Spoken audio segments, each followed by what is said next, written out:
It was evening, and the teacher spoke again by the water. The sun had fallen behind the hills of Galilee, and the light upon the lake was a thin gold veil, trembling with the breath of the wind. The people had listened long that day to parables of seed and field, of lamp and measure. And now the quiet was deep. The boats rocked gently at the shore, and birds moved in slow circles above the reeds. He turned to his disciples and said, "Let us cross to the other side." The words were simple, yet they carried the stillness of command. The men rose without question, for they had seen that when he spoke, even the common moment became holy. They pushed the vessel from the sand, and the water closed around them with a sound like breath. The crowd on the shore grew distant, a murmur fading into the dusk. If you're listening in peace tonight, share your city and the hour below. It's good to know who walks this quiet path together. And if you'd like, leave a short prayer in the comments. Someone, somewhere, will see it and pray with you. And he said, the lake was wide beneath the dimming sky, and the air cooled as the evening deepened. Stars began to appear, faint and pure, as if the heavens leaned close to see.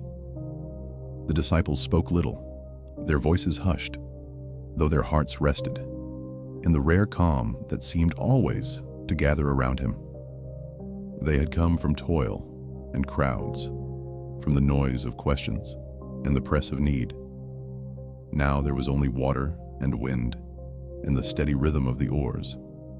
He sat at the stern, his robe drawn close, his gaze upon the horizon. There was a mystery in the ease of his rest, as though the sea itself looked upon its maker and forgot to stir. The air was heavy with peace. And yet, in that peace, there was the waiting, that soft wait of silence before something unseen begins to move. For in the heart of the sea, the currents turned. Far off, where no eye could see, the breath of storm began to rise. The wind that whispers first along the cliffs gathered strength in secret places. The disciples did not know, for the night seemed still. Only one among them, a fisherman by long craft, felt the change and glanced toward the east, where the dark thickened. But the master's presence was peace enough for all. The boat moved smoothly, the water murmuring against its sides. They were weary, but the quiet drew them near to rest. Some spoke softly of the kingdom he had promised, a place where the weary might finally lay down their nets. Others fell silent, listening to the hush that lay like a mantle over the lake. It was a holy stillness, the kind that does not stay. Even the stars seemed to hold their breath, knowing the calm before the wind. And in that pause between peace and storm, a lesson was being written upon the deep, though they could not yet read it.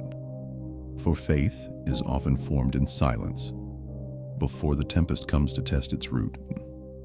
The teacher's eyes closed, not from weariness, but from trust. His head rested upon a cushion at the stern. His breath was even, the rhythm of perfect surrender. Around him, the disciples labored on, unaware that the night had begun to shift. The smell of the air changed. The soft waves grew darker, their pattern roughened by a hidden force. Still he slept, and in that sleep was the promise yet unseen, that no storm could shake what he held within. The first gust came sudden, and the sail shuddered. The men looked up. The sky was no longer calm.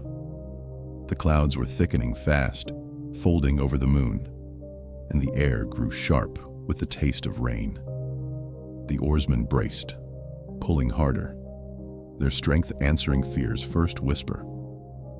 But before the storm truly broke, before the waves lifted their dark heads, before the cry of alarm rose in the boat, there was this: the last breath of calm, the moment between peace and trial, the deep and sacred hush that stands at the doorway of faith. The teacher slept still, and the lake, though restless, had not yet spoken its full fury. The disciples' hearts trembled, not yet in terror, but in foreboding.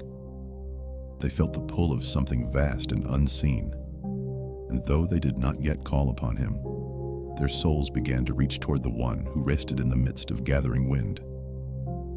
For in every storm that will come, there is first a whisper, and in that whisper, a choice to trust before the thunder speaks. And so the night deepened. The first stars vanished behind thick veils of cloud. The wind's murmur became a low voice rising. The calm that had seemed eternal gave way, but not without leaving its mark. For peace remembered becomes anchor when the waves arrive. And in that quiet before the storm, the word of calm was already near, unseen, waiting to speak. The wind rose from the east like a sigh that grew teeth. It gathered across the lake and fell upon the small vessel with sudden strength, bending the mast and snapping at the sails. The disciples, startled from their brief rest, moved quickly, ropes drawn, hands firm upon the wood slick with spray. What had been still moments before, now churned with life untamed. The sea lifted and dropped beneath them, as though a great heart had begun to beat in the deep. The light of the moon vanished behind a wall of cloud. The darkness thickened, rich and complete, and the horizon disappeared. The stars that had watched so quietly withdrew, leaving only the rough music of wind and water. The men could no longer see one another's faces. Only their voices carried through the roar. The nets at their feet shifted, tangling with the motion of the boat, and the scent of rain filled the air. That sharp, clean smell that comes before the breaking. The storm had come upon them swiftly. One moment, the water was still as breath. The next, it rose like mountains around them. The waves struck the sides and spilled over, drenching all within. Their garments clung to their skin. Their hair was whipped by the wind. The lake that had once seemed a mirror of heaven now became a pit of shadow and foam. And yet, amid the confusion, there was the shape of the sleeping master, still at the stern, unmoved. The storm had not yet reached him, though the waves climbed higher. The disciples looked toward him through the darkness, but their fear was greater than their remembrance. They shouted orders, called to one another, each voice caught by the wind and thrown into the sea. The water filled the bottom of the boat, and hands moved to bail it. But the more they worked, the more the waves returned. The wind howled, a living thing tearing at the sail and the ropes. It was the kind of storm the fishermen of Galilee feared most. Sudden, violent, unrelenting. It seemed to come from every side at once, as if the lake itself had turned against them. The boat pitched sharply, and one fell to his knees, clutching the side as the water swept past his face. Another cried out, not to the storm but to heaven, though his words were lost in the gale. The hearts of the men quaked more than the sea. Fear took root, quick and fierce, for they had known storms before, but never with the Master among them. The mind cannot easily hold both faith and fear. One must yield. And in that hour, fear pressed hard upon belief. The waves rose higher still. Each time they struck, the vessel shuddered as if it would break. The sky split with lightning, for a moment unveiling the chaos. Faces pale with strain, hands blistered from rope, eyes wide with helplessness. The thunder followed, heavy and close, shaking the air itself. Yet even as they fought to keep the boat upright, one of them, perhaps John, glanced toward the stern again. There, Amid the storm, he lay asleep, not stirred by wind, not woken by the cries of men or the lash of rain. It was a sight both wondrous and terrible. For how could he sleep when all around was peril? Was it that he did not know? Or was it that he knew too well? The thought struck them differently in each heart. Some felt anger rise with fear, that he should rest while they perished. Others felt shame, for they remembered his peace and could not find their own. Still others wondered if perhaps the storm itself would bend to his will, if only they could believe enough to see it. The water was deep now inside the hull. The men worked without words, each breath drawn against panic. The sky offered no light, only the white flash of lightning showing them the immensity of the dark. And every flash revealed his face again, serene amid the fury, a calm that seemed almost beyond human. The sea, in all its violence, could not touch that rest. It was as though creation raged around its maker and could not wake him, for he dwelt within a peace that was older than the wind. Yet the hearts of men are not so steadfast. Their faith, though once strong, began to tremble as the waves did. And in that trembling came the cry that soon would break the silence. But not yet, for the storm had more to say. It roared as if to test the limits of their courage, as though each gust was a question whispered into their fear. Will you trust what you cannot yet see? The answer was not yet upon their lips. The storm pressed on. Water surged and fell again. The boat creaked under strain. The men's arms ached, and their eyes stung with salt. The world had narrowed to one desperate struggle, to keep afloat, to live until morning. But morning felt far away, hidden behind the storm's thick veil. They had forgotten how gentle the lake had seemed only an hour before. Such is the nature of fear. It erases peace from memory, making even miracles seem distant dreams. And still, through all the noise, his breathing continued, steady, sure, like the heart of stillness itself.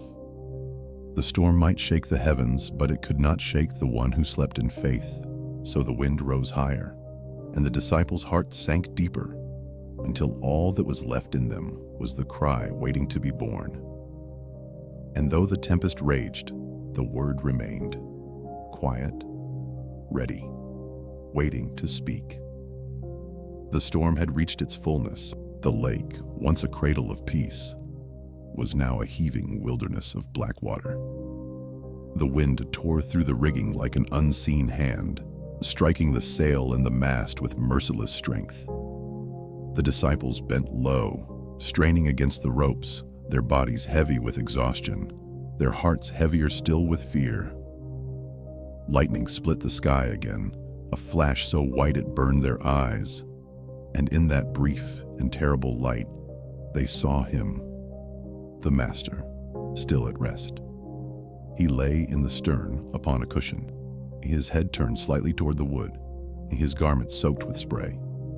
Around him, chaos raged, but his face remained calm, serene beyond all understanding. The waves that sought to drown the boat bowed beneath his stillness. The fury of the storm seemed to stop at the edge of his peace. The disciples saw it and could not understand. How could he sleep when the sea roared and the heavens thundered above him? How could calm dwell where death seemed near? But his rest was not the sleep of unknowing. It was the rest of the one who trusts, the peace of perfect surrender. For he, who held all things in his hands, feared no wave nor wind. The world that trembled around him was still his own creation, and even the storm was not beyond his voice. Yet the men around him did not share that peace. The water now reached their knees. The boat groaned as each wave struck. They called out to one another, voices raw, But their shouts were lost in the wind's howl. The mast strained. A rope snapped with a sharp crack. The spray cut their faces, and the rain fell in sheets so heavy they could barely draw breath. And still, he slept. Peter, ever the one to act before thought, turned from the oar and stared toward the stern. The sight of that calm form, unshaken amid such peril, pierced him. He felt anger rise with his fear, for fear often wears the mask of blame. "Does he not see?" his heart cried. "Does he not care that we perish?" But no words yet left his mouth. The others were watching too. Andrew, silent beside him. James gripping the side. John with eyes fixed not on the waves, but on the one who slept. Each heart wrestled with its own storm. Some thought to wake him, others dared not, ashamed of their doubt. Yet with each moment, the sea grew more violent, and the choice could not be delayed. The thunder rolled again, closer, as though the sky itself would break upon them. A wave, higher than the mast, struck broadside, lifting the vessel and dropping it hard into the trough. The water poured in faster than they could cast it out. Fear overcame restraint. Still, he did not stir. What is this peace that sleeps amid disaster? What strength of faith lies in rest while the world trembles? Such questions burned within them, though no one spoke. The teacher's stillness was not indifference. It was the deep rest of one who abides in the Father's will. The storm could not wake him, for the storm was not greater than his purpose. He slept as the earth itself trembled, for he trusted the one who governs both sleep and sea. And though they could not see it yet, that sleep was the lesson they were being shown. That faith rests, even when all else is shaken. The wind howled louder, wrapping around them like a living wall. Peter stumbled to the stern, water rising around his feet. He reached out to steady himself against the wood and paused beside the master. For a heartbeat, he only looked at him, that quiet face amid the storm. Something in it stirred remembrance. The calm that had filled the house of Jairus when he had spoken. The peace that followed every touch of his hand.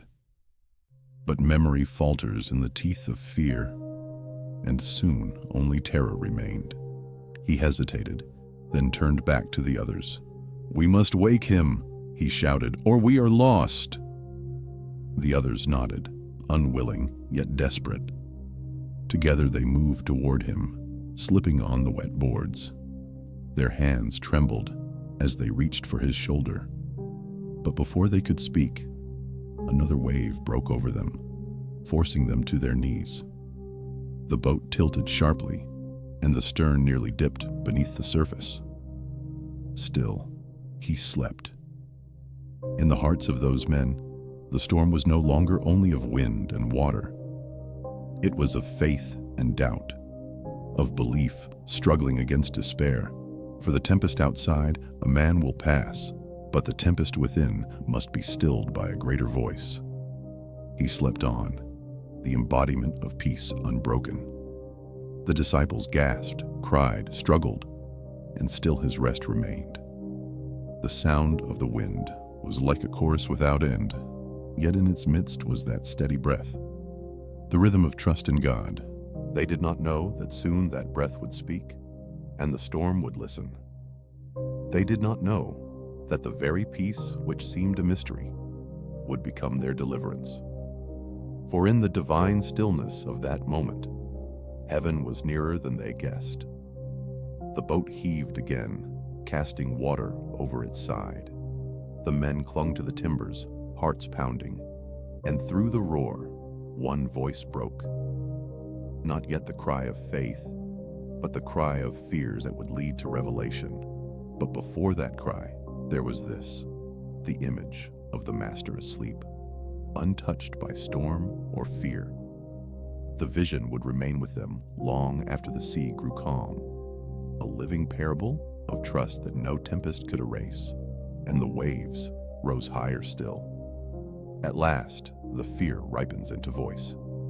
Peter, driven by the weight of the water and the press of the wind, bends over the sleeping master and lays a shaking hand upon his shoulder. The boat lurches. Spray stings his eyes. He does not know whether he calls out in anger or sorrow, only that the words come like a net cast in desperation. "Rabbi, save us. We are undone." Others gather with him, James with rain in his beard, Andrew breathless, John silent but stricken, and their cries weave together, a rough cord of pleading drawn tight around the one who rests. They do not speak in order. They speak as drowning men speak. Fragments, questions, the ache of a heart that cannot hold more storm. "Look, the water. The hull is heavy. The wind will not yield. We have bailed and bailed, but it returns. Is there no help, teacher? Will this night be our last?" Each voice rises and breaks, swept thin by the gale. Fear unspools their strength like thread from a torn garment, and even the skilled hands of fishermen now tremble upon the wood that once was sure. The master stirs. He does not wake with a start as men do. He lifts from sleep as a dawn lifts from the horizon, gentle, inevitable, perfect in its hour. He opens his eyes into the storm as though opening them to a quiet room. The world is all noise and dark, yet his gaze is calm, clear as a lamp newly set upon its stand. He looks first at the faces, not the waves, the wide eyes, the salt-streaked cheeks, the mouths open with fear. What he beholds is the sea within them, the surge and heave of hearts unanchored. Peter's hand remains upon him, and in that touch there is a child's plea, unlearned, honest, bare.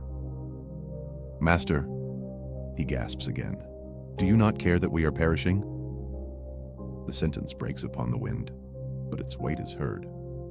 It is a question older than storms, borne by generations who have watched night gather and asked whether heaven sees. The boat yawns beneath another blow.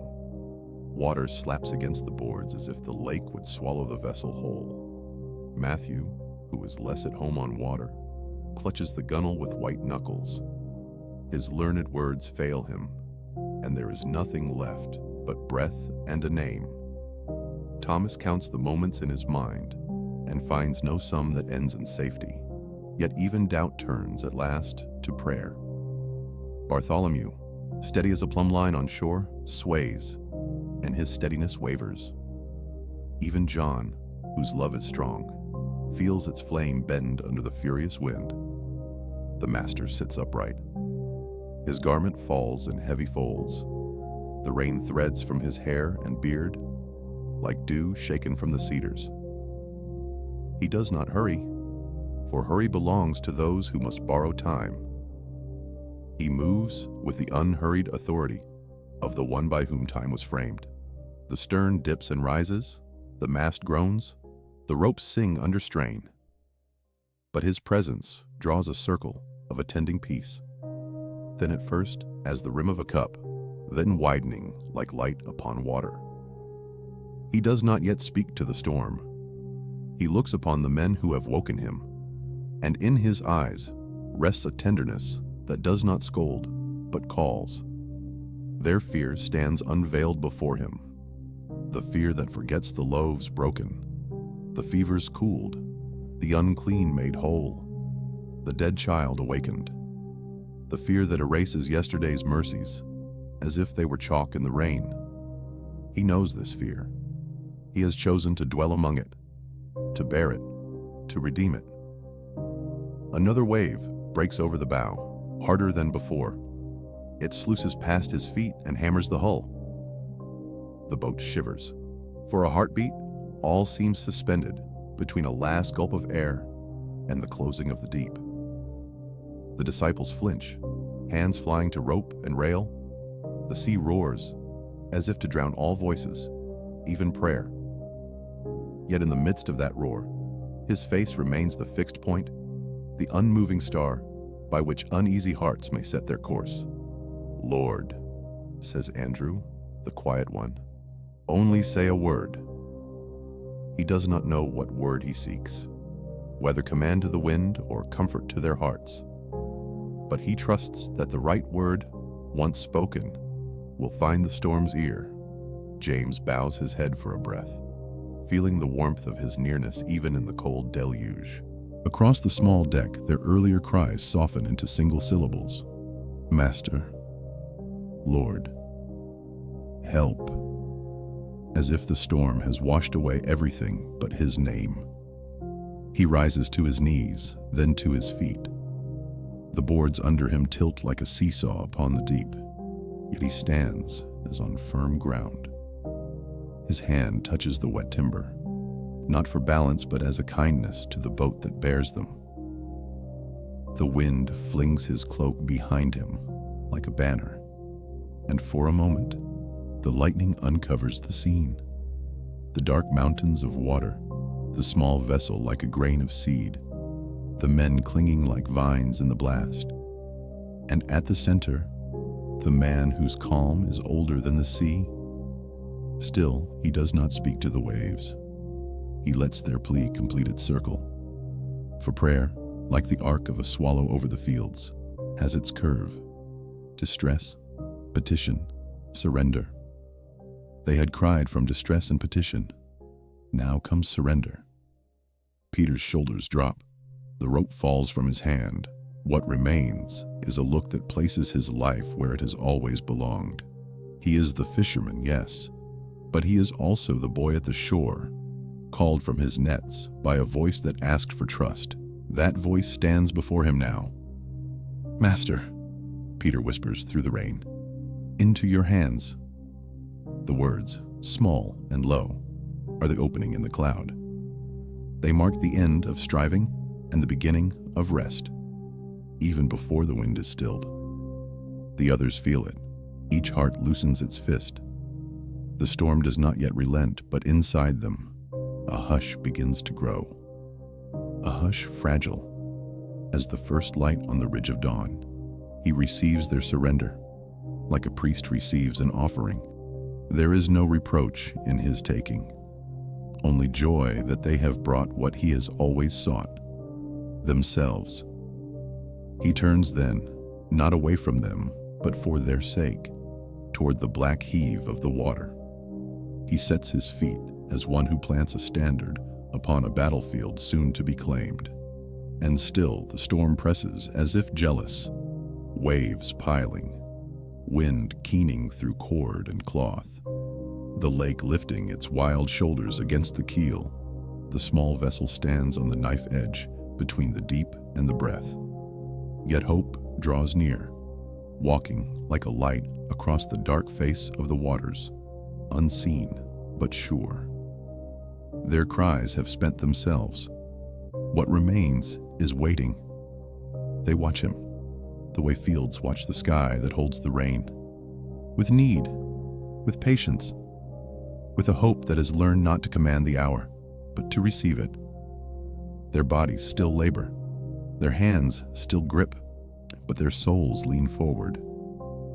In that leaning, the storm loses its final mastery. For the sea may claim the boat for a moment, it cannot claim the heart that has yielded to the Lord. He breathes, and the breath is like the first wind over the formless deep.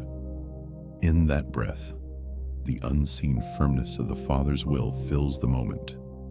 He will speak now, not to them first, but to the elements that have dared to frighten his friends. The night gathers its last threat. The waves rear for a final blow. The boat lifts. The world holds its breath. And he, who was wakened by their prayer, prepares to answer with a word the waters cannot refuse. The men sense it. Awe slides into their fear like oil upon troubled water. They do not know what he will say, only that whatever he says will be enough. The seed of trust, buried beneath the storm, begins to push a tender shoot toward the light. They draw closer. not to keep balance, but to be near when the word goes forth. Thus the cry for help has brought them to the threshold. Their voices, once scattered like spray in the wind, have become one still yes inside the heart. And before them stands the answer, ready to make of this raging sea a mirror again. The next breath will carry command. The next heartbeat will carry peace. And when that happens, they will remember how prayer rose like a wave, broke at his feet, and returned as calm over the face of the deep. He stands at the edge of the boat, the wind wild about him, the sea raging at his feet. Lightning breaks the sky again, and in that sharp illumination, the form of the teacher is revealed. Steady, upright, radiant with quiet authority. The storm roars its full defiance, but he does not flinch. The cloak that whips behind him seems part of the tempest itself, yet his face bears only calm, the serenity of one who holds dominion not by force but by truth. He lifts his hand. It is not a gesture of violence, not a command hurled against the elements, but a sign born of mercy, measured, deliberate, filled with the gravity of heaven. The wind screams around the mast as though refusing to bow, but his voice comes low and sure, cutting through the roar like the first sound that ever called creation forth. Peace. Be still. No thunder answers him. The word itself becomes the quiet. The air, which a moment ago tore with fury, halts as if startled. The waves, mid-rise, collapse into silence, their crests smoothing like cloth drawn flat. The rain, still trembling in the air, lessens into mist, then ceases. Even the darkness seems to loosen its hold, the clouds parting to reveal the pale face of the moon. The sea, which only heartbeats before had sought to devour, now lies calm as glass. Each drop of water catches the moonlight, as though paying homage to the voice that stilled it. The boat rocks gently, no longer thrown. The ropes, once screaming under strain, hang slack. The men, drenched and breathless, stare around them in awe. They hear the sound of their own breathing, loud in the stillness. The storm that had filled every sense a moment ago has vanished into a silence so complete that it humbles them. He lowers his hand slowly, the gesture of one who has completed what was necessary and no more. The power that went forth from him lingers in the air, not as thunder but as peace, a living peace that moves through the water and the hearts of those who watch. The disciples stand frozen, unable to speak. The sound of the waves returning to rhythm is the only voice among them. They look upon him as men who have seen something not of this world, and indeed they have. For what manner of man speaks to the sea, and the sea obeys? Peter's lips part, but no word comes. The salt of the storm is still upon his tongue, but it is not the sea he tastes now, it is awe. Andrew, ever quiet, kneels without knowing why, his hands trembling, not with cold, but with reverence. John's eyes fill with tears that the rain had hidden. He sees more than the still water. He sees the reflection of the Word who spoke in the beginning, who spoke again now, and whose voice carries both worlds within it. The silence holds. It is not empty, but full of realization, of wonder, of fear that is holy. They do not yet understand what has been revealed, but their souls know they have witnessed something eternal, clothed in mortal form. The Master turns toward them, his expression gentle. There is no pride in his eyes, no triumph. Only the quiet compassion of one who has answered a need. His gaze rests on each of them in turn, as though to gather their trembling hearts into calm. The wind has ceased, yet his stillness is the greater miracle. the peace that began within him. Now dwelling in them, the moon climbs higher, spilling its light across the lake. The mountains on the far side appear again, no longer hidden by cloud. The night, once a scene of terror, becomes a sanctuary. The men look about as if waking from a dream, their hands still gripping the edges of the boat though the danger has passed. The water laps gently, its voice soft as breath. The teacher sits again upon the stern, the same place where he had rested before. The cushion is soaked. His garments cling to him with the weight of the storm. Yet he seems untouched by the cold. He breathes slowly, and in that breath, the sea seems to find its rhythm again. No one dares to speak. The hush that follows a miracle is deeper than silence. It is the awareness of presence, the trembling joy that knows the divine has moved among men. Each disciple feels the words unspoken within his chest. We have seen the power that commands creation, and it dwells in him who sleeps and wakes as one of us. The boat drifts softly now. The reflection of the moon shimmers across the water, broken only by the oars that rest against the hull. The waves carry no anger, only the echo of peace. The men watch him still. They do not yet know that this quiet will one day become the measure of every trial, that every storm thereafter will call to mind this night and the voice that said, "Peace, be still." For though the wind had been fierce and the waters deep, the greater tempest had been within them, and that too he had calmed. Their hearts, once frantic, begin to rest.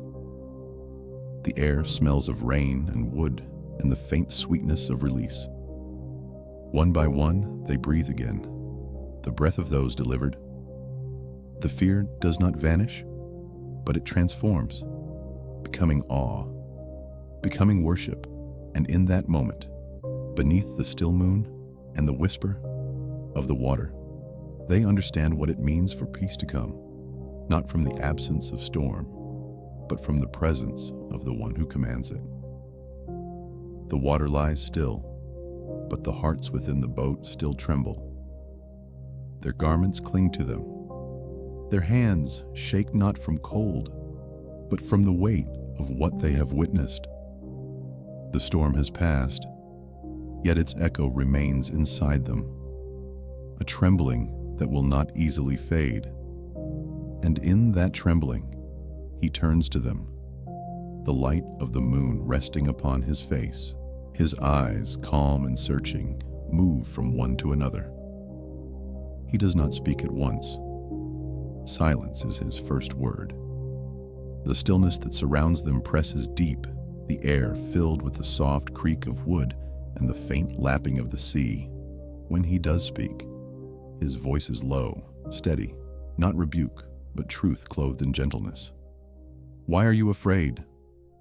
The question hangs in the air, tender yet piercing. It is not accusation, but invitation, an opening for the heart to see itself. They look at him, unable to answer. He does not wait for their words. The second question follows, quiet as a whisper that cuts to the bone. "Where is your faith?" And the hush deepens, for in his tone is neither scorn nor anger, only sorrow touched with love, like sunlight upon a wounded place. He looks upon them as one might look upon children, caught in the shadow of their own fear. Peter bows his head first. His rough hands rest upon his knees, and his breath catches in his throat. He remembers his cry, the desperation, the sharpness in his voice when he had shouted, "Do you not care?" And now, hearing the stillness of that voice which stilled the sea, shame washes over him, soft but sure. He cannot meet the Master's eyes, for in them is a mirror too clear to bear. Andrew, his brother, gazes out across the quiet water. His heart beats still with the rhythm of the waves that had nearly claimed them. The calm feels unreal, like a dream unfolding in reverse. He knows the question is not meant for the storm just past, but for the one that yet lingers within him. The storm of doubt, the trembling, that asks whether trust can stand when all visible light is gone. John's eyes are wet. He looks at the teacher, not with fear, but with wonder. "Where is your faith?" The words fall upon him, not as reproach, but as reminder. For he remembers other words, seeds sown into the soil of his heart, that faith, even the smallest, can move mountains. And here, upon the sea, he has seen a mountain of water bow at a single breath. "Why are you afraid?" The question returns, echoing not from his lips now, but within their minds, where it finds the hidden corners of their hearts. Thomas counts the echoes in silence. He who doubts with reason feels his reason trembling. The storm had seemed proof enough of peril, yet now it seems less real than the calm that followed. He looks upon the still water, then back at the one who commanded it, and wonders whether faith is not seeing what is true, but trusting who is truth. The boat drifts on, carried by the quiet current. No one speaks for a long time. They are men stripped bare by the storm, by their fear, by the question that will follow them into every valley and trial to come. The teacher does not press them. He waits. He is patient with hearts that learn slowly, as the sea is patient with the moon that pulls upon it night after night until the tide obeys. He sits again, his eyes upon the horizon. The stars have returned, shy and bright. The moonlight pools on the water like spilled oil, smooth and glimmering. The men breathe together, the sound soft, like the hush that follows prayer. In that calm, they begin to understand. The fear had not been sin, but blindness, the forgetting of who was with them. The sea obeyed his voice because it had never ceased to recognize its maker. Only man, fragile and finite, forgets the presence that holds all things. Faith they see now is not the absence of storm, nor even the courage to stand against it. It is the quiet knowing that he is there, that the one who sleeps is still Lord of the wind and the wave. The teacher's eyes close once more, not in weariness, but in peace. His breathing slows, steady as the tides return. Around him, their fear begins to dissolve.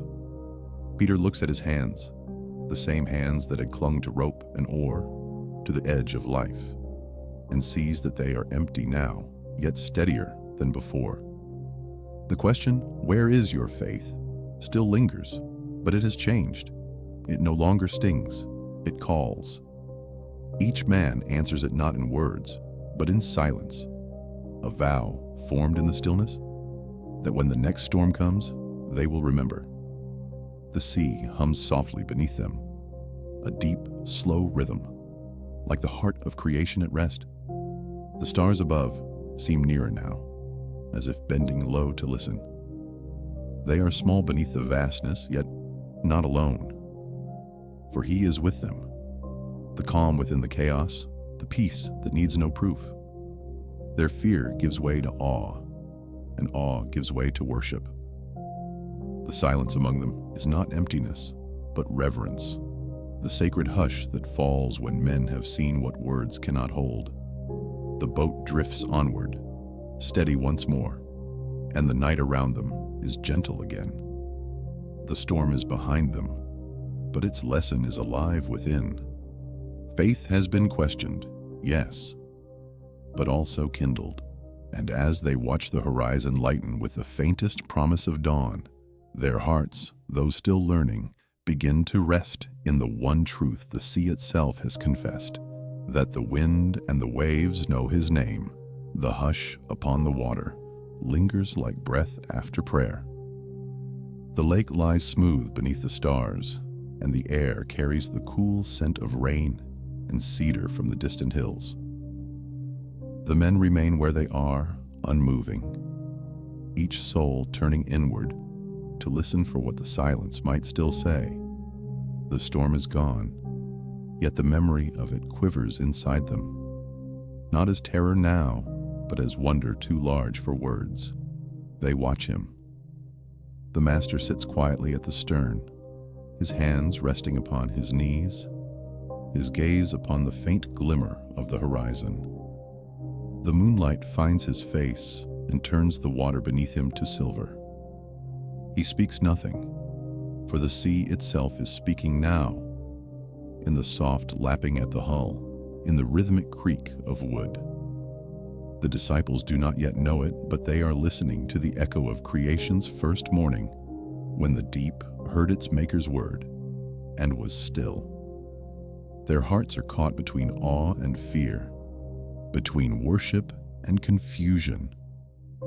They whisper among themselves, hesitant, their voices hushed as though afraid the night might break if they spoke too loud. "Who is this?" one murmurs, "that even the wind and the sea obey him?" The words are simple, but they carry the weight of revelation, pressing against the limits of human speech. Peter hears them and says nothing. His hands, rough and scarred from years upon these same waters, rest upon the oar. He stares at the reflection of the stars trembling on the calm surface. The same sea that had moments before risen like a beast now lies at peace beneath the master's hand. He knows this lake, every current, every sudden wind that falls from the cliffs. And he knows no man commands it. No voice has ever made it yield, yet it had obeyed him. He feels the truth stir in him, like the first spark of dawn, fearful, luminous, inescapable. The power that stilled the sea was not drawn from the earth, nor borrowed from the sky. It was his own. The same voice that called Peter from his nets had spoken to the waters and found them servants. Andrew leans against the side of the boat, eyes closed. His heart beats steady now, and in its rhythm he hears the question again. Who is this? Not a teacher only, not a prophet as they had known before. The prophets prayed, and heaven answered, but this one commands, and creation obeys. His word is not a plea but a decree. James, still gripping the rail, glances toward John, who watches the master in silence. Between them passes a look that needs no voice, a recognition both holy and trembling. They have seen more than they were ready for, and yet their hearts cannot turn away. The fear that once clung to their limbs now becomes reverence. The storm had terrified them. The stillness terrifies them more. For in this quiet, there is a power greater than thunder, the power that makes all things bow without resistance. The sea knows it. The wind knows it. Even their own hearts know it, though they struggle to name it. The presence before them is vast, and they feel the smallness of their mortal frame. They remember the stories told by their fathers of Moses, who stretched out his hand and parted the waters, of Elijah, who called fire down from heaven. But those men were servants. This one is Lord. He does not call upon the name of another. He is the name that commands. The boat glides softly. The stars shimmer upon the water like scattered oil lamps, and for the first time, the men look upon them without fear of being lost. The same sky that had hidden its light behind thunder now unfolds in clarity. The heavens seem wider now, as though peace itself has expanded them. No one dares to break the stillness with speech. Words would seem clumsy against what their eyes have seen. Yet their silence is not empty. It is full of thought, of love rising quietly as incense. The awe that binds them is a gentle chain, heavy, but good to bear. Peter finally lifts his gaze to the teacher. He remembers the question.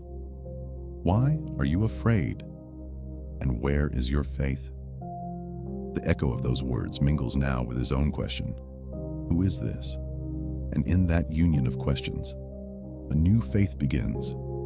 Not full, not yet understood, but living. He sees that faith is not built upon understanding, but upon presence. The one who commands the storm is with them.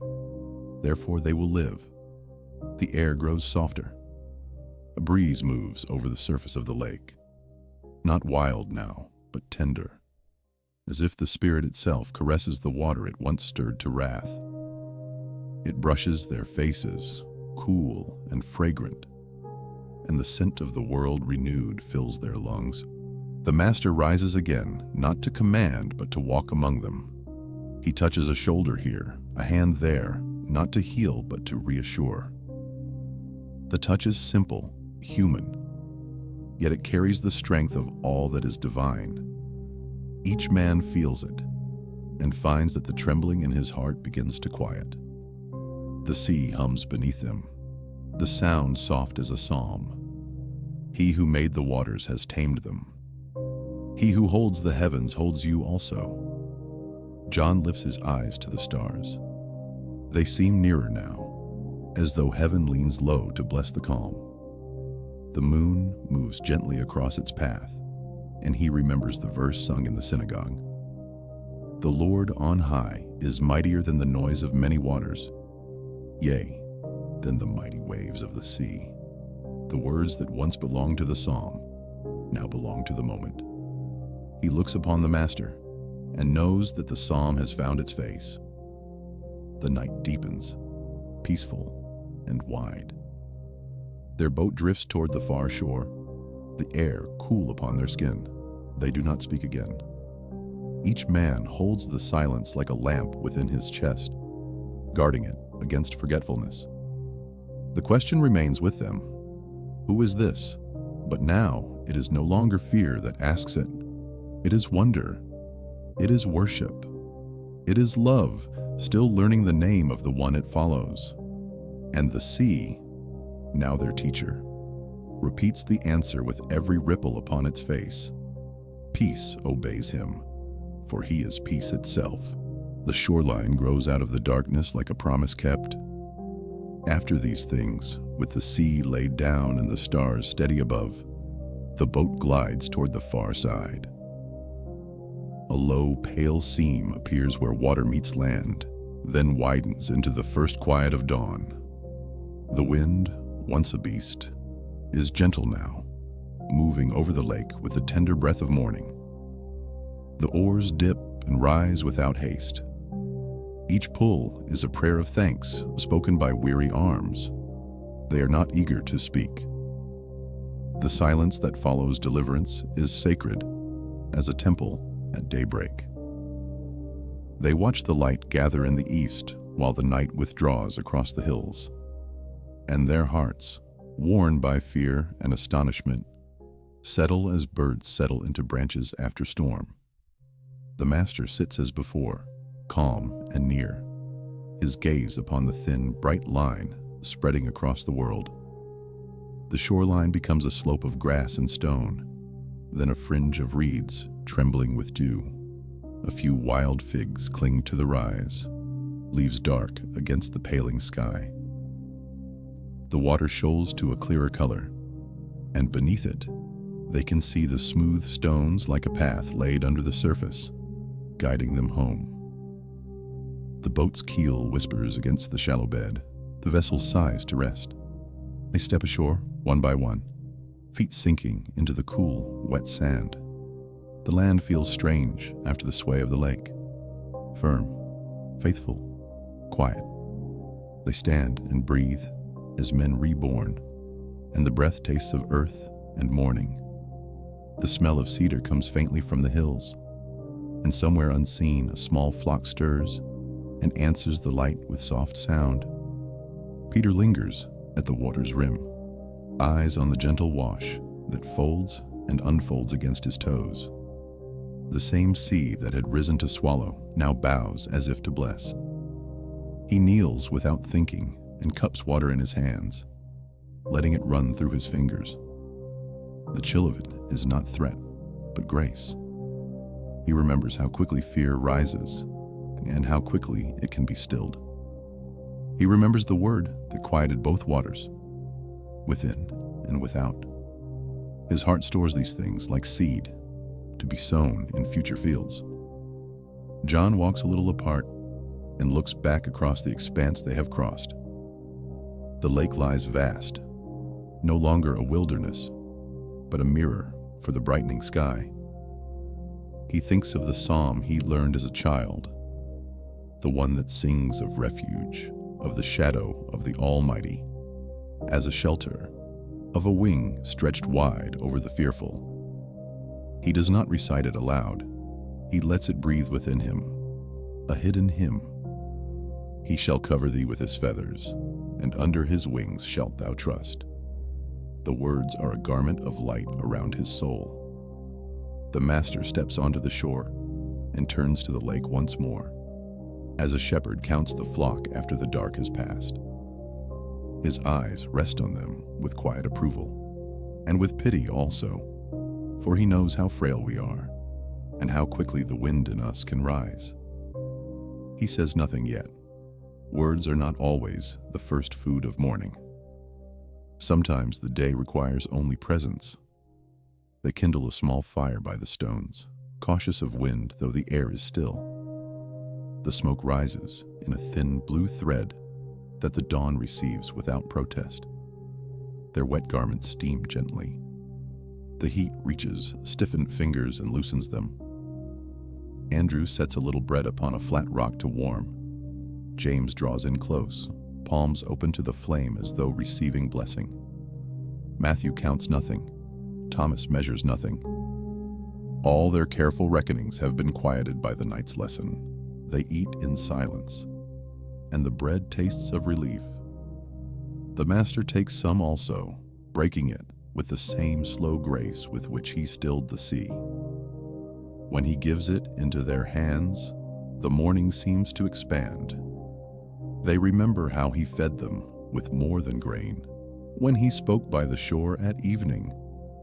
The peace that surrounded him then surrounds them now. In that peace, the recollection of terror recedes like a dream that cannot withstand daylight. After they have eaten, he walks a little way along the water's edge. The hem of his garment darkens again where the lake kisses it. He looks toward the hills and then back across the lake, and in his countenance there is a knowing that stretches beyond this single shore. The disciples follow at a distance, not pressing him with questions. They have learned, for this hour, to let the heart listen without asking. Birds lift from the reeds in sudden cloud, their wings catching the new light. The sound of them is like a psalm beginning, low, then full. A breeze moves through the grass and lays it down in ripples, as the sea had lain down at his word. Everything seems, for a long, gentle moment, to imitate obedience. The world, which had raged, now consents. Peter comes near and walks at his side. He does not speak his shame or his fear. He simply matches his steps to the teacher's, as one vine finds the trellis by touch. He feels, without knowing why, that this calm shore is not an ending, but a pause, a breath at the page's margin before the next line is written. The lake behind him is not finished with them. Water remains a teacher yet. They find a place where the bank rises slightly and sit beneath a small tree. The shade is thin but gentle. From here, the expanse of the lake is clear, and the path of night that had brought them through seems written upon it like a line of silver. John thinks again of wings, of shelter, of the hand that gathers the terrified and makes them dwell secure. He looks at the master and sees that the shelter is not a place but a person. The sun lifts at last. It comes without trumpet, without boast. A clean gold washing the stones, waking the fig leaves to a bright softness. drawing diamonds from every blade of grass. The light climbs their faces and sets its warmth upon their brows. In that warmth, they understand a little of what it means when mercy is new every morning. The Master turns and speaks at last, not of the storm, but of rest. "Be at peace," he says, "that is all." The words ripple through them like the small waves that return and return upon the sand, patient and sure. Their shoulders ease, their breath deepens. In that simple blessing, the night completes its lesson. Peace does not end at the shore. It walks beside them. They gather the boat's lines and set the vessel to rights. The nets are wrung and laid out upon the stones to dry. Hands accustomed to labor move without thought. This ordinary work now bears a quiet holiness, for the memory of His word lingers in everything they touch. The boards, the cords, the knots, all seem to say, held, kept, borne through. A shepherd passes at a distance, leading his small flock along the slope. He lifts a hand in greeting. The sheep move as a white ribbon upon the green. The sight stirs in them an old comfort, that they are led, even when they do not see the path, that a staff goes before them, even when the valley holds its own shadow. When the warmth is strengthened and the nets begin to steam in the sun, they rise. The day's road waits, though they do not yet know where it bends. The Master turns again toward the water, and for an instant his gaze is far, as though already walking upon distances not yet opened. The disciples feel it, a drawing across the deep, not of danger, but of trust called to ripen. They shoulder the coils, take up the oars, and look once more across the lake. The storm is a memory, the calm a present gift, the future a quiet invitation. Their hearts answer it without speech. The sea rests, the sky widens, and the teacher stands among them like the pillar of cloud become light. Thus they learn that the far shores never only ground beneath the feet. It is the soul made steady after trembling, the mind recollected after fear, the heart placed beneath wings that do not fold, and the water, now at peace, keeps their reflection like a covenant, promising that the one who crossed with them will call them again, perhaps not to land this time, but to trust upon the face of the deep. When evening comes again upon those same waters, the memory of that crossing still rests in the disciples' hearts like a candle unextinguished. The lake, once their dread, has become their teacher. Its every ripple seems to repeat the voice they heard that night. Peace, be still. Yet faith, though kindled, must be fed by trust, and trust must sometimes step where reason falters. After many days, the teacher returns to the shore where the wind once roared. The day has been filled with healing and teaching. Crowds have pressed close, hungry for his word. Now, as the sun sinks and the water turns to gold, he sends them away and lingers by the sea alone. The hills catch the last light, and the air cools to stillness. He climbs a little way up the slope and prays. His voice is soft, but heaven bends to hear. Below, the disciples enter the boat, as he has told them, to cross once more to the other side. They do not question him. Their hearts remember the last storm and the calm that followed. They push from the land, the oars dipping, their faces touched by the pale glow of the first stars. The Master remains in prayer until the night is deep. Then he rises, looking out across the lake. A mist gathers, faint and white, spreading like breath over the water. The wind, gentle at first, begins to lift, and the waves whisper of returning trial. The boat, far from shore now, rides the dark water uneasily. The disciples strain at the oars, the memory of calm faltering beneath the weight of new wind. The sea does not rage as before, yet it resists them. The night presses upon their minds, and the familiar fear, smaller now, but still alive, returns. Their arms ache. The wind pushes against them like an unseen hand. And then, near the fourth watch of the night, something stirs upon the horizon. At first they think it a ghost rising from the mist, a form gliding upon the waves, not sinking, not struggling. They cry out, for the sea has always been to them a realm of mystery and depth beyond man's command. Their voices tremble with the ancient fear of the deep, but the form moves closer, calm and unhurried. The light of the stars seems to rest upon him, though the night is thick, and then they hear his voice, clear as dawn breaking. Be of good cheer. It is I. Do not be afraid. The words fall like stones into the waters of their hearts, sending rings of calm through the trembling. The voice is unmistakable, the same that stilled the storm, the same that called the dead to life. Yet the wonder of it makes them silent. Peter, ever the first to speak, leans forward into the wind.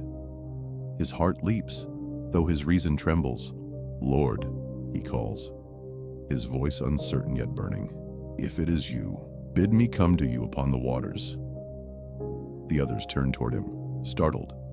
The sea murmurs beneath the wind. The boat rocks gently. The voice answers, simply and with love. Come. The sound of that word is like a bridge forming where there had been only abyss. Peter rises. His hands grip the edge of the boat. The wet wood is cold beneath his fingers. The others watch, their hearts caught between fear and faith.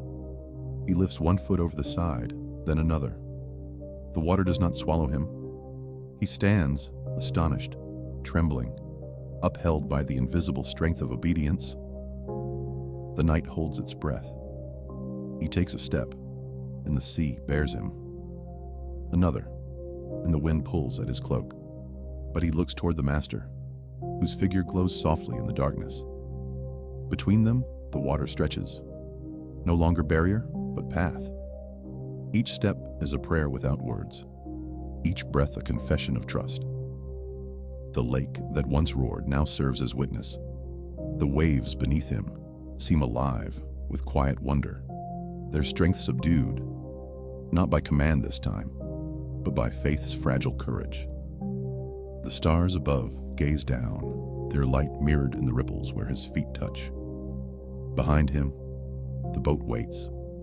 The disciples hold their breath. They see Peter walking, not swiftly, not with certainty, but with a kind of holy trembling. The impossible has become the space between steps. The master stands upon the water as upon a mountain. His eyes are upon Peter, not with pride, but with that deep love that draws faith forward even through fear.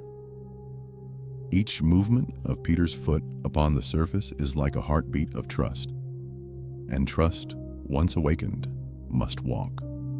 The wind rises again, teasing at his courage. The water shifts beneath him, as if reminding him of its depth.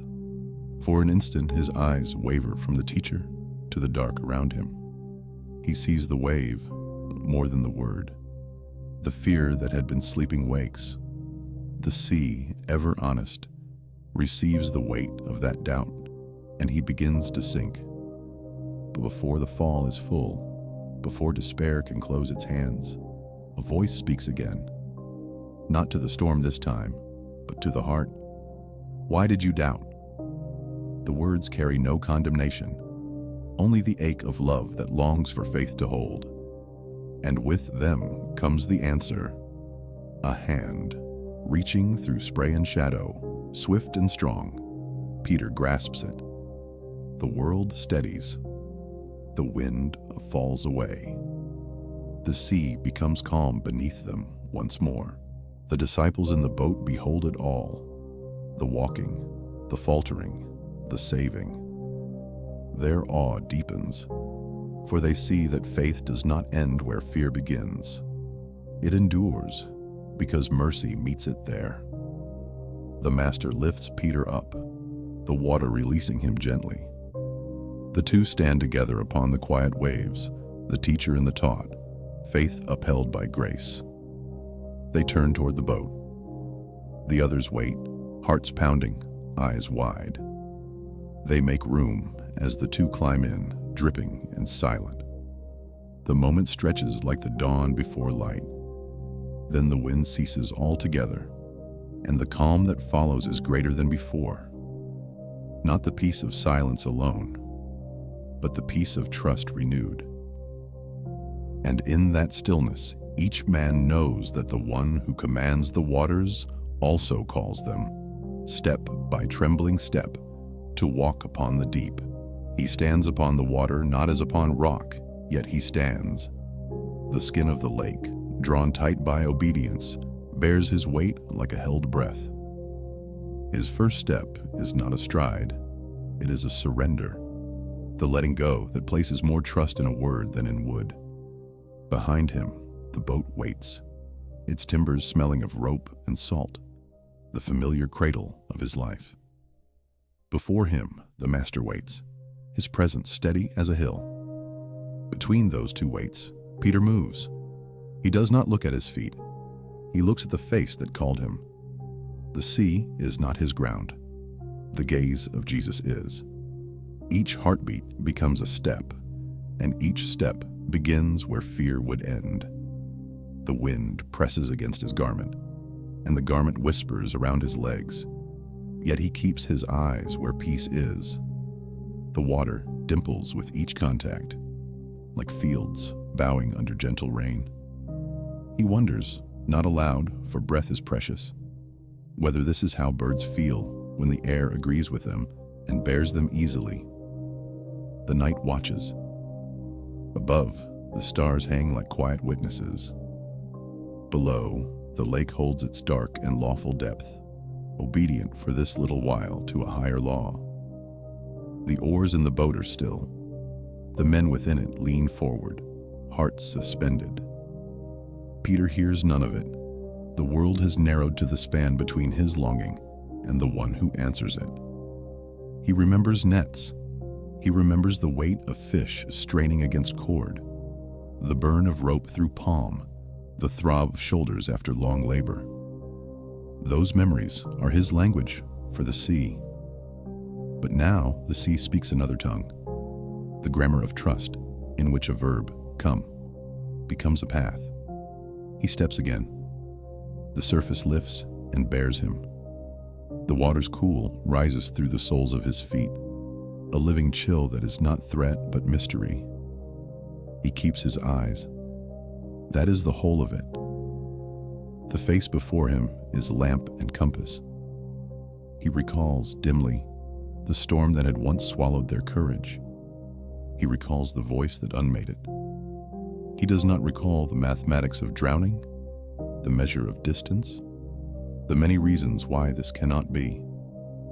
His soul, for these breaths, is simple as a child's, and the child walks. The wind explores him, less obedient than the water. It plays at the edges of his courage, like a fox at a fence. It tugs at his sleeves and talks of depth. It lifts the hem of his cloak and whispers of loss. Yet even the wind cannot command him while his gaze is held. The night brings the smell of wet cedar from the shore, the salt, sweet breath of the lake, the faint pitch of the boat's seams. These too he does not heed. He draws nearer. The Master does not step toward him. He waits in love, giving Peter the honor of these steps.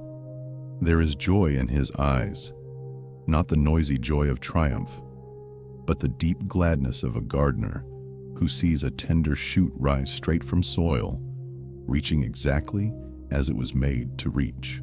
The water around his ankles is obedient. Small ripples wash and kneel. Peter's breathing slows. The fear that had shouted now grows shy. It would flee altogether, if not for the wind's persistent touch and the memory of how the lake behaves when men forget who walks upon it. He is a fisherman. He knows the moods of this water, its sudden angers, its duplicities near the cliffs. Knowledge is a faithful servant on shore. It is a poor master upon mystery. He holds it gently now, lest it pull him back to the safety that cannot save. His next step is lighter. Confidence, that cousin of trust, rises to meet him. He does not despise it. He receives it with care, as one receives honey whose sweetness can dull the tongue to thirst. Almost there, says the flesh within him. And the flesh is not the enemy, but it is fragile, easily taught by wind. The night, which had seemed a quiet chapel, becomes wide again.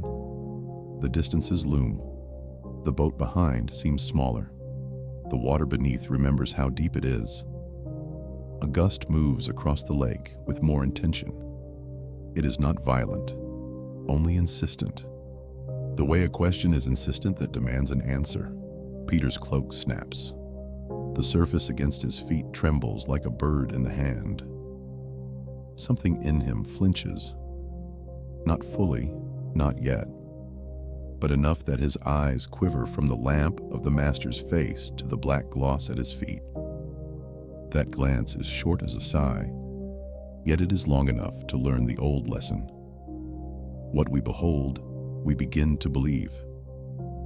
He sees the water as water, not as path, and memory rushes back with 1,000 proofs that men do not walk here.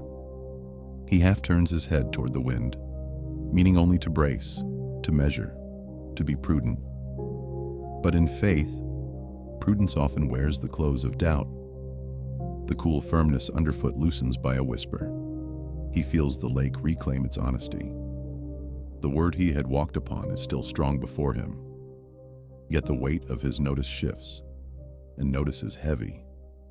The body remembers sinking long before the body sinks. A small panic, like a thin blade, touches the heart's thread.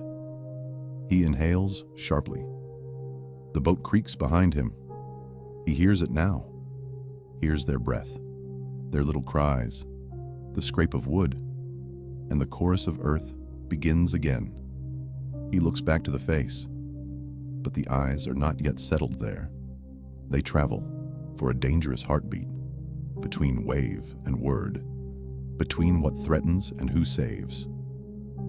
The water heeds that hesitation, not because it is cruel, but because it is true. It lowers obediently beneath him. The thin skin that had borne his steps relaxes. The deep makes room. His ankle meets cold that is no longer friendly. The chill rises to his calf. Surprise widens his chest more than fear. He feels the draw, that slow, persuasive pull that is the nature of water and also of doubt. He thinks to correct himself, to fix again his gaze as he had done, to recall the simple trust of the first step. But the pull interrupts thought. The mind is a slow oar when the current quickens. Lord. It is not a word yet. It is the beginning of a word. The name is always the beginning. Even failing, he turns toward the one who called him. His hands lift without plan. One flings out to balance, the other opens to receive. The sea rises to his knees with a firmness that is no longer firm. The line of horizon wavers and lurches. The stars blur. For a heartbeat, he hangs between lessons. The lesson of the first step, eyes fixed, heart simple. And the lesson of this failing, eyes wandering, heart divided. The second lesson has its mercy ready. He does not know that yet. He only knows the weight, the cold, the slow closing of the deep around the legs that had walked. His mouth forms the rest of the name. The prayer that follows will be short, and it will be enough. Behind him, the boat leans forward, as if it too would reach. The men call out his name, but their voices are thin against the lake's patient taking. Ahead, the master's face is nearer than Peter imagines. And in that nearness is the answer that has always been waiting in the dark. The water climbs. The heart cries. The wind asks its question one last time. And at the crest of that question, at the edge where courage fails and mercy begins, the story opens its hand to receive the hand that opens for it. The water does not hold him now, it receives him. The cool of it climbs, claiming his knees, his thighs, his waist. The breath that had carried him breaks in a cry that is more prayer than sound. Lord, save me. It is the purest sentence he has ever spoken. No adornment, no bargain, no strength of his own. It rises through the night like a spark through wind, and heaven hearing moves. Before the cry is finished, the answer is there. The Master's arm extends, sure and swift, the same arm that lifted the sick and steadied the blind. His hand, warm against the cold, closes around Peter's wrist. The grasp is firm, human, strong enough to pull the weight of water and fear alike. The surface steadies. The deep, obedient to that touch, yields its prey. Peter gasps, half laughing, half weeping as he is drawn upward. The lake, that mirror of doubt, becomes a cradle once more. The two stand together upon the quieting waves. Around them, the night exhales. The stars look down through the torn cloud, their light soft and tremulous. The wind, spent of its test, folds itself into silence. The rhythm of the lake returns, gentle and sure. The Master does not scold. His eyes meet Peter's, and within them lives both question and compassion. "O you of little faith," he says, not as condemnation, but as lament, as a father speaks when a child lets go too soon. The words rest upon Peter like rain upon parched soil. They do not wound, they water. He bows his head, ashamed, yet safe. The hand that holds him does not release. Together they begin to walk back toward the waiting boat. Each step is easy now, for fear has been answered. The water beneath their feet feels solid as the road home. Peter's heart, still hammering, beats in rhythm with the calm around them. He keeps his eyes upon the one beside him and learns in that walking the truest form of faith. Not the absence of sinking, but the certainty of rescue. When they reach the vessel, the others lean forward, arms outstretched. They help Peter over the side, his garments heavy, his breath uneven. The Master steps in after him, the boards creaking under his weight. At once the wind ceases altogether. The lake lies smooth, reflecting the first pale hint of dawn. The men fall to their knees, not from fear, but from awe renewed. None speak at first. The moment is too full. They have seen the impossible twice. The water stilled by command, and now faith itself walking, failing, and restored. Their eyes, wide and glistening, turn toward the Master, and one by one they whisper what their hearts have learned. Truly, you are the Son of God. He does not answer. The silence that follows is his benediction. The truth they have spoken needs no reply. It settles in them like light upon still water, gentle yet enduring. Peter sits apart for a little while, his hands upon his knees, his fingers tracing the wet grain of the wood. The water still drips from his robe, pooling about his feet. He thinks of the strength that drew him up, of the mercy that met his fear. Shame lingers, but gratitude is greater. He knows now that faith is not a possession, but a motion, a turning toward the voice even as one sinks. He will remember this when other nights grow dark, when courage fails again. The others watch him with a quiet tenderness. They do not mock his fear. They have felt their own. Each heart within that small boat knows what it means to doubt and to be held. The Master looks upon them all with the same compassion that held Peter. and the peace within him spreads outward until even the timbers seem to rest. The boat drifts once more across the calm. Dawn gathers itself in full, a ribbon of rose and gold along the edge of the world. The water catches the color and returns it, shimmering as though clothed in light. The air smells of promise, of nets soon to be mended, of journeys yet to be taken. Peter lifts his head and meets the master's gaze again. There is no reproach there, only a quiet joy. The lesson is complete for now. Faith, when it falls, is not lost. It is refined. The hand that saves does not let go. They draw near to land. The faint sound of waves against sand greets them like a psalm's closing line. The men rise, their limbs stiff, but spirits lightened. The memory of wind and water will live in them, but it will no longer rule them. The master stands at the bow, his figure framed by the brightening sky. The light rests upon his shoulders like a mantle. He looks toward the shore, but his eyes seem to see beyond it, to every storm yet to come, to every soul that will cry, "Lord, save me," and find his hand already there. The boat touches the shallows. The disciples step onto the sand, their feet sinking into the cool firmness of morning. Behind them, the lake sighs, content. Before them, the hills wait, green and new. And as they walk, they know.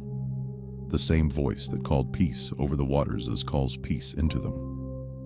The same hand that steadied the sea steadies the soul. Thus ends the night of fear, and begins the day of trust. The boat, which had cried like a wounded thing beneath the storm, now settles as a lamb settles beneath the shepherd's palm. Its boards, swollen with water, breathe out the night in soft creaks. The ropes, lately screaming, lie quiet as sleeping vines. The wind, once the master of all their motions, is dismissed, and the lake keeps only a gentle pulse, lifting and laying them as a mother rocks a drowsing child. He is in their midst. That is the first repair. Before hands reach for timber and knot, before nets are wrung and lines are set, the heart of the vessel is made whole by his presence. Where he stands, splinters forget their quarrels. Where he looks, tension loosens. Where his breath moves, the old fear drains away, like rain through thirsty soil. The men do not say this aloud. They simply feel their ribs loosen and their shoulders lower, and they know the boat has found its center. They kneel without command. Worship comes upon them as dawn comes upon the ridge, unannounced yet inevitable. Faces bent, palms open. They let the silence speak their confession and their praise. We feared the water. We forgot the Lord. We doubted. We were held. We sank. We were lifted.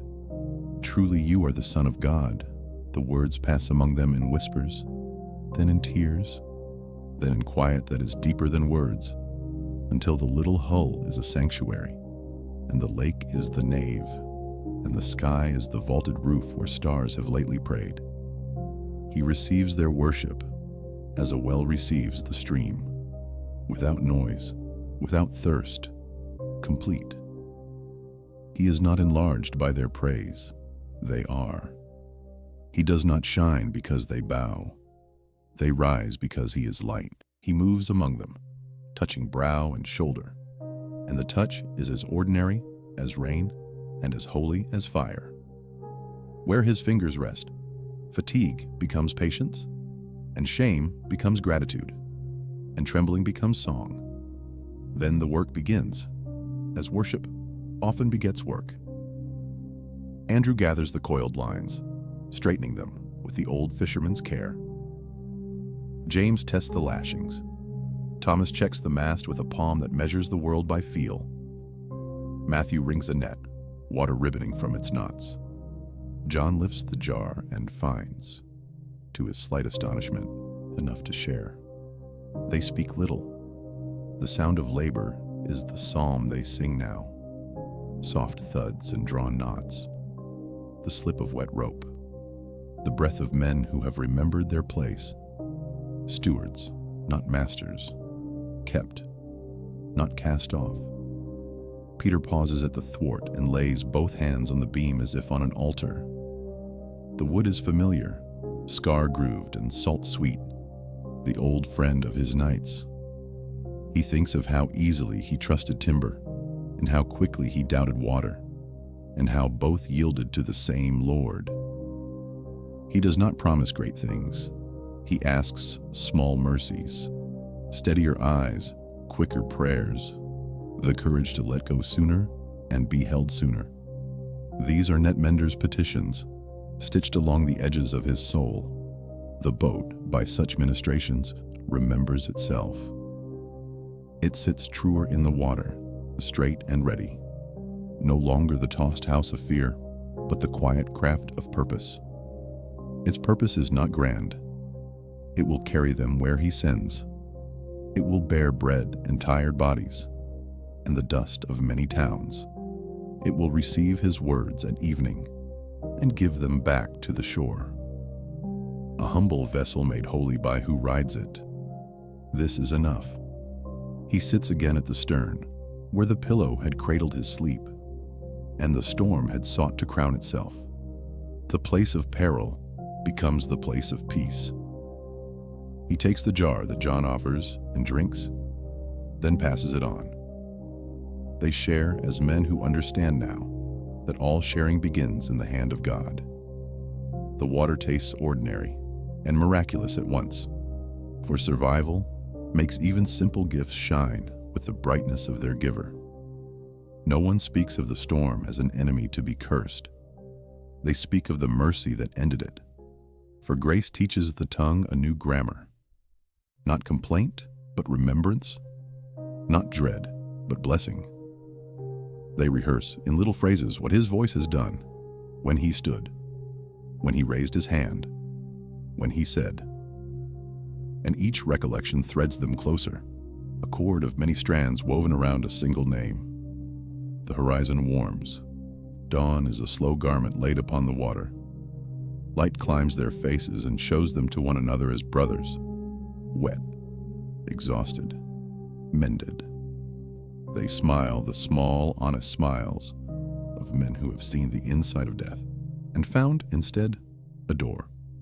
The lake repeats its quiet vow at their gunwale. Kept, carried, calm. Be not afraid, he says, and though they have heard it before, it is as new as breath. The words do not simply comfort, they commission. Fear released becomes space in the heart, where obedience can take root. Into that space, he will soon plant teaching, seed for the fields of trust. For there are terrors not of wind and wave alone, terrors of night and arrow, pestilence and noonday waste. And he will name a refuge greater than any boat. But not yet. First, rest. He lets the minutes ripen. They lean against the thwarts, letting the sun draw the chill from their garments. Birds begin their little commerce along the water. A fish turns once and vanishes, leaving only a widening ring. The world, put back to rights, proceeds in meek splendor, as if practicing for the kingdom. When they are ready, he speaks softly, and his words are like hands setting a stone upon a foundation already laid. You have seen the wind obey, and the sea be still. Learn now the stillness that abides in those who dwell under the shadow of the Most High. He does not expound it here.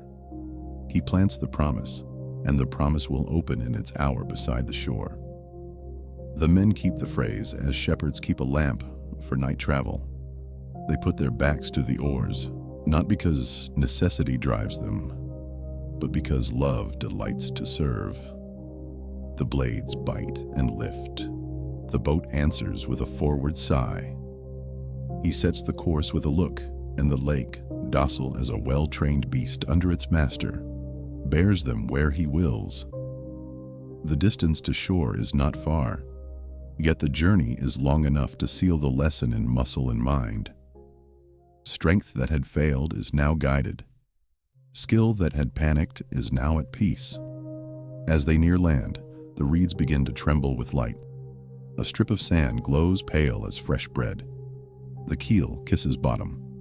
Feet find ground. They shoulder net and rope and jar. They steady the mast and draw the hull high. Work completed, they pause. Plain men under an uncommon morning. He turns toward the water one last time, and the lake holds his reflection, as if it would keep it always. The disciples follow his gaze and see in the brightening face of the deep not a threat, not even a test, but a mirror, where faith may look and remember. Waves that bowed, wind that hushed, a hand that saved. The boat stands ready on the strand, its wounds quiet, its purpose clear. So too their hearts, from storm to calm, from cry to answer, from fracture to wholeness. This is the pattern written now in them, a pattern they will carry into villages and deserts, into houses crowded with need, into nights when other boats will groan. He steps from the waterline toward the path. They gather close. The shore receives their prince, and the quiet that walks before his teaching lays a table in their souls for the psalm he means to give, of wings, of refuge, of a dwelling place where no terror reigns. They go on, the boat behind them mended, and the sea within them stilled, ready to learn how hearts become harbors when they abide beneath the Almighty's shadow. They follow him along the strand until he chooses a quiet place where the reeds bow and the stones hold warmth from the newborn sun. He sits upon a low rock, and the men gather close, their garments drying in the gentler wind. The water, so recently a teacher by tempest, now listens like a pupil, bright-eyed and still. He lifts his gaze over the lake, and then down to the small circle of faces, and he speaks of refuge, not of boat or shore, but of the dwelling that cannot be shaken. He who dwells, he says, and the words arrive like a doorway opening.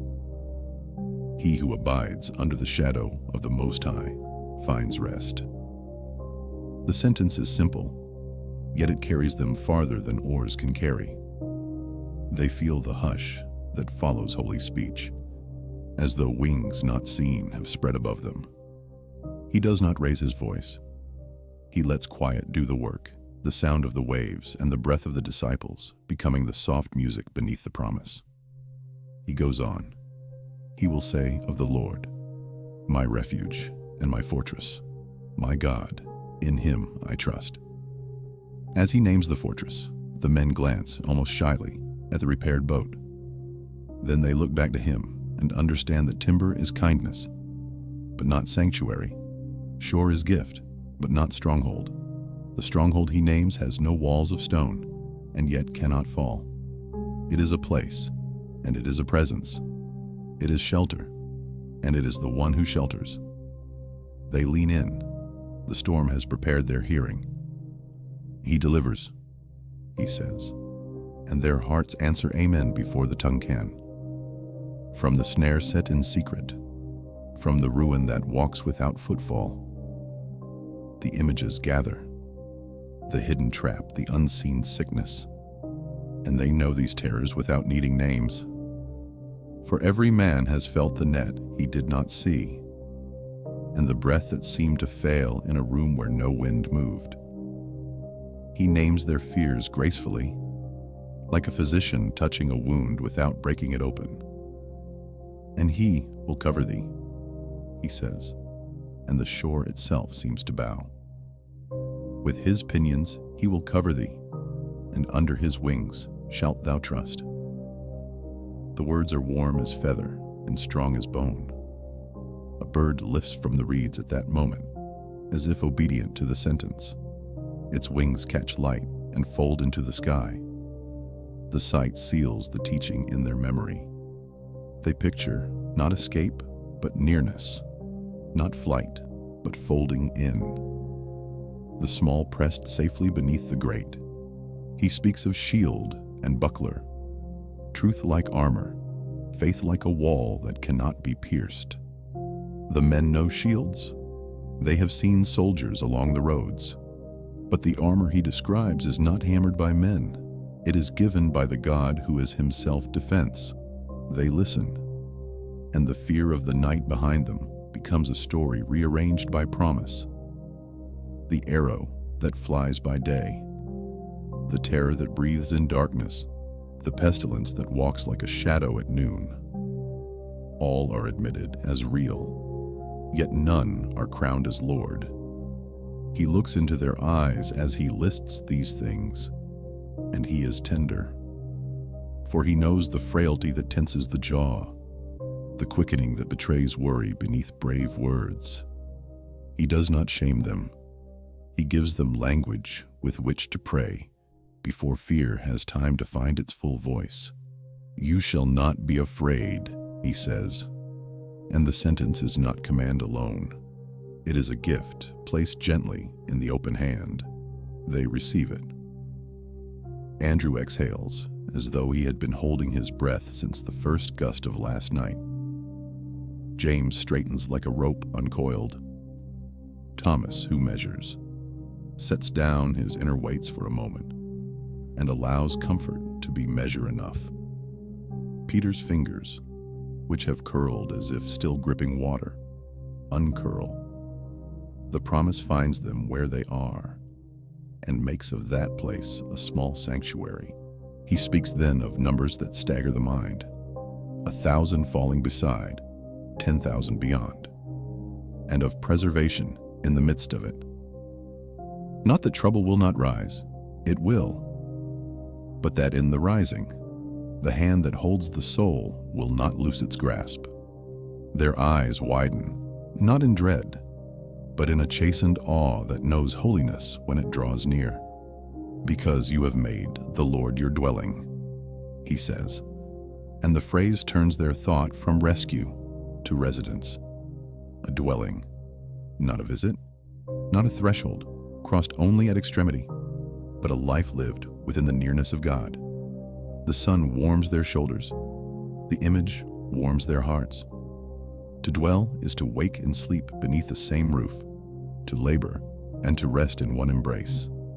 He invites them to such a house built of his Father's faithfulness, with beams of mercy and doors that open into peace. No evil shall befall thee, he adds, and they hear what such a sentence means in the language of heaven. Not the absence of wind, but the absence of abandonment. Not the denial of sorrow, but the denial of ruin. He does not promise that the valley will vanish. He promises presence in the valley, and the rod and staff that steady the bones that would otherwise fail. He looks down and gathers a handful of sand, letting it run like a thin stream through his fingers. He shall give his angels charge concerning thee, he says, and the grains, catching light, descend as if in gentle procession, to keep thee in all thy ways. They shall bear thee up, lest thou strike thy foot. The picture comes easily. Unseen guardians, moving at the edges of sight, keeping step with human feet. They have felt once or twice in their lives a rescue that came with no name. Now the unnamed has a faithful owner. He does not flatter their courage. He strengthens it. You shall tread upon the lion and the adder, he continues, because the Lord has set his love upon you. They know the lion's roar from far hills, the serpent's silence from near stones. He is not telling them to seek such things. He is teaching them to stand when such things seek them. The victory he speaks is not loud. It is steadfast. It is a heel placed gently, yet surely, upon what would undo, because the heel belongs to a heart fastened to God. The men are wordless now. He has placed psalm into their marrow. The prayer has become breath. The lake's small voice seems to repeat each promise, as wave repeats wave upon the shore. In that repetition arises the response, not clamor, but consent. Their souls say yes. He concludes in the voice of the one who answers from heaven. He shall call, and I will answer him. I will be with him in trouble. I will deliver and honor him. With long days will I satisfy him, and show him my salvation. The cadence is solemn, the weight sweet. The listener feels the Father's vow carried upon the Son's lips, and hope grows like light through thin cloud. A soft quiet follows, deep as a well. No one rushes to fill it. Even the reeds seem to praise by keeping still. The promise has entered them, not as a storm enters, by force, but as dawn enters, by certainty. They will carry this psalm in sleeping and waking, in hunger and plenty, on roads dusty with need, and in houses crowded with sorrow. It will be the roof beneath which they kneel, the shadow where they learn to sing.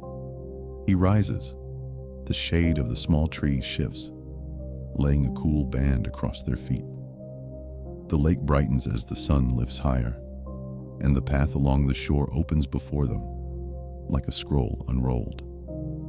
They stand, steadied not by wood or land, but by the word they have received.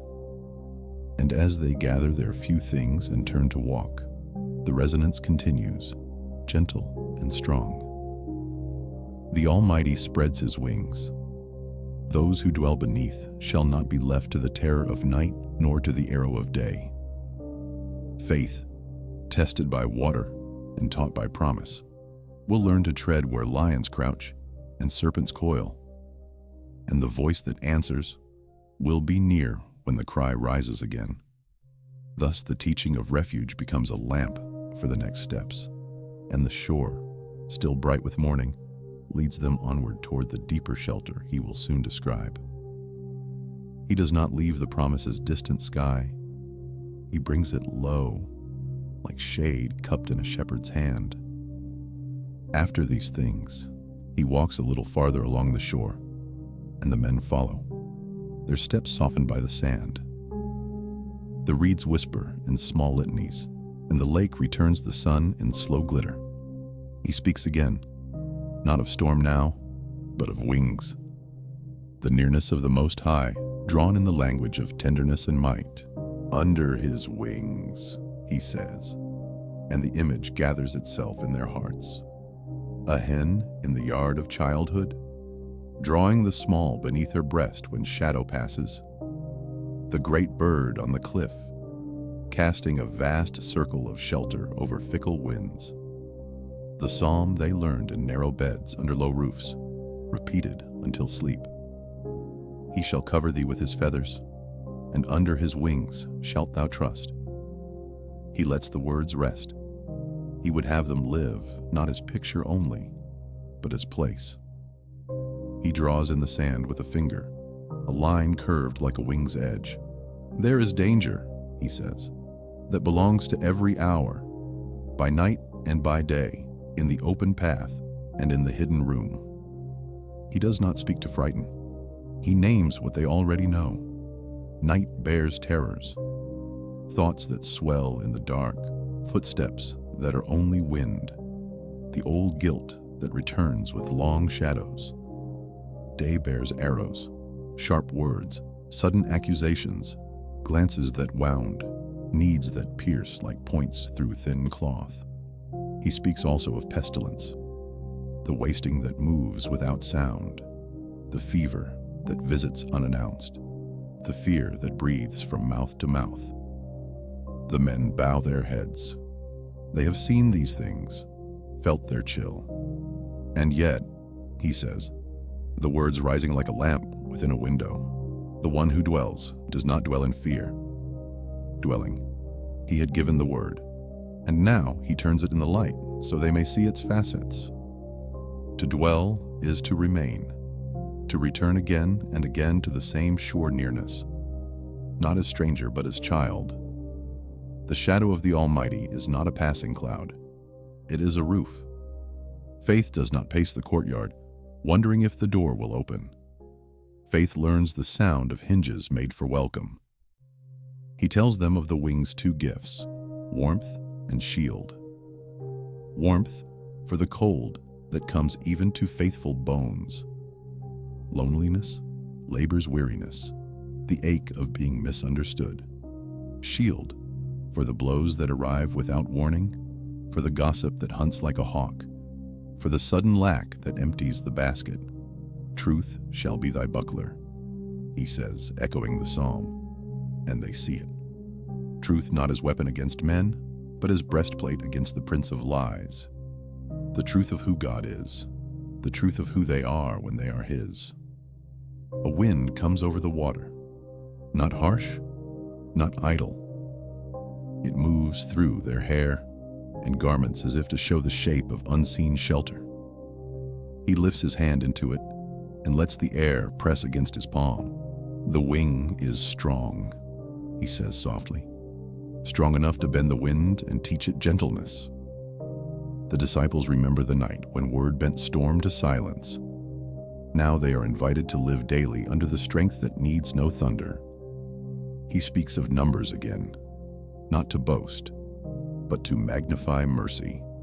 1,000 falling at the side, 10,000 at the right. Sights that would break the heart to behold. Yet the promise stands, it shall not come near thee, for the dwelling refuses abandonment. He does not tell them that sorrow will never touch them. He tells them that sorrow will never own them. The wing is not a bubble of denial. It is the presence that walks with them into the valley and makes the valley tremble to become pasture. A child appears on the path with a small flock of goats. She keeps to the outer curve of the shore, eyes bright, face lifted to the morning. One kid lags and bleats.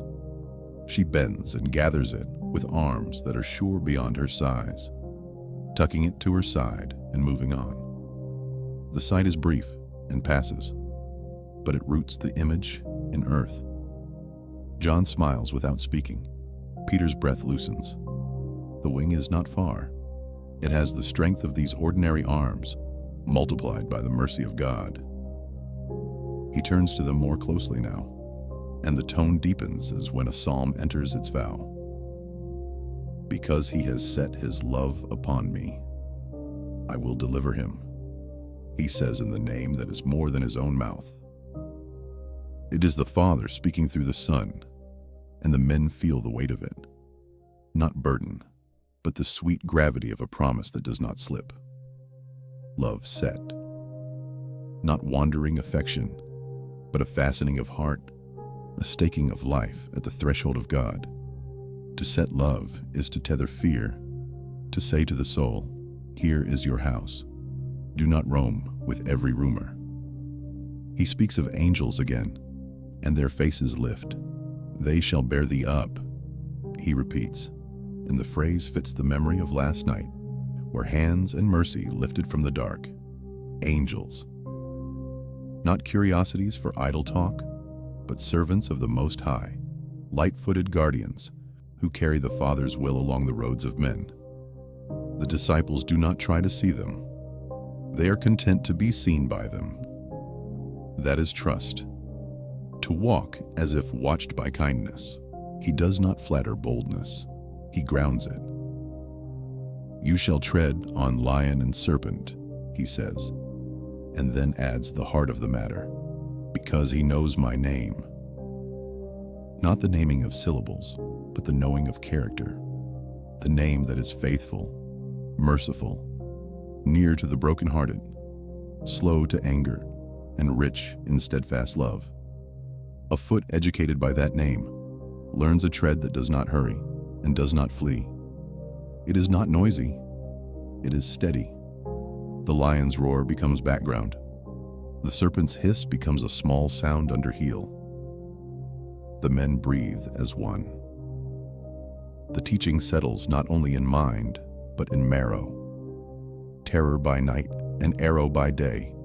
become phrases they can meet with answer. Pestilence and destruction become occasions to remember where to live. They will not always remember quickly. They are men. But even forgetting will be shorter now, for the wing has been described with such clarity that to leave it will feel like stepping out of shade into a noon that burns the eyes. He pauses. The lake speaks in little tongues against the stones. Somewhere inland, a dove begins.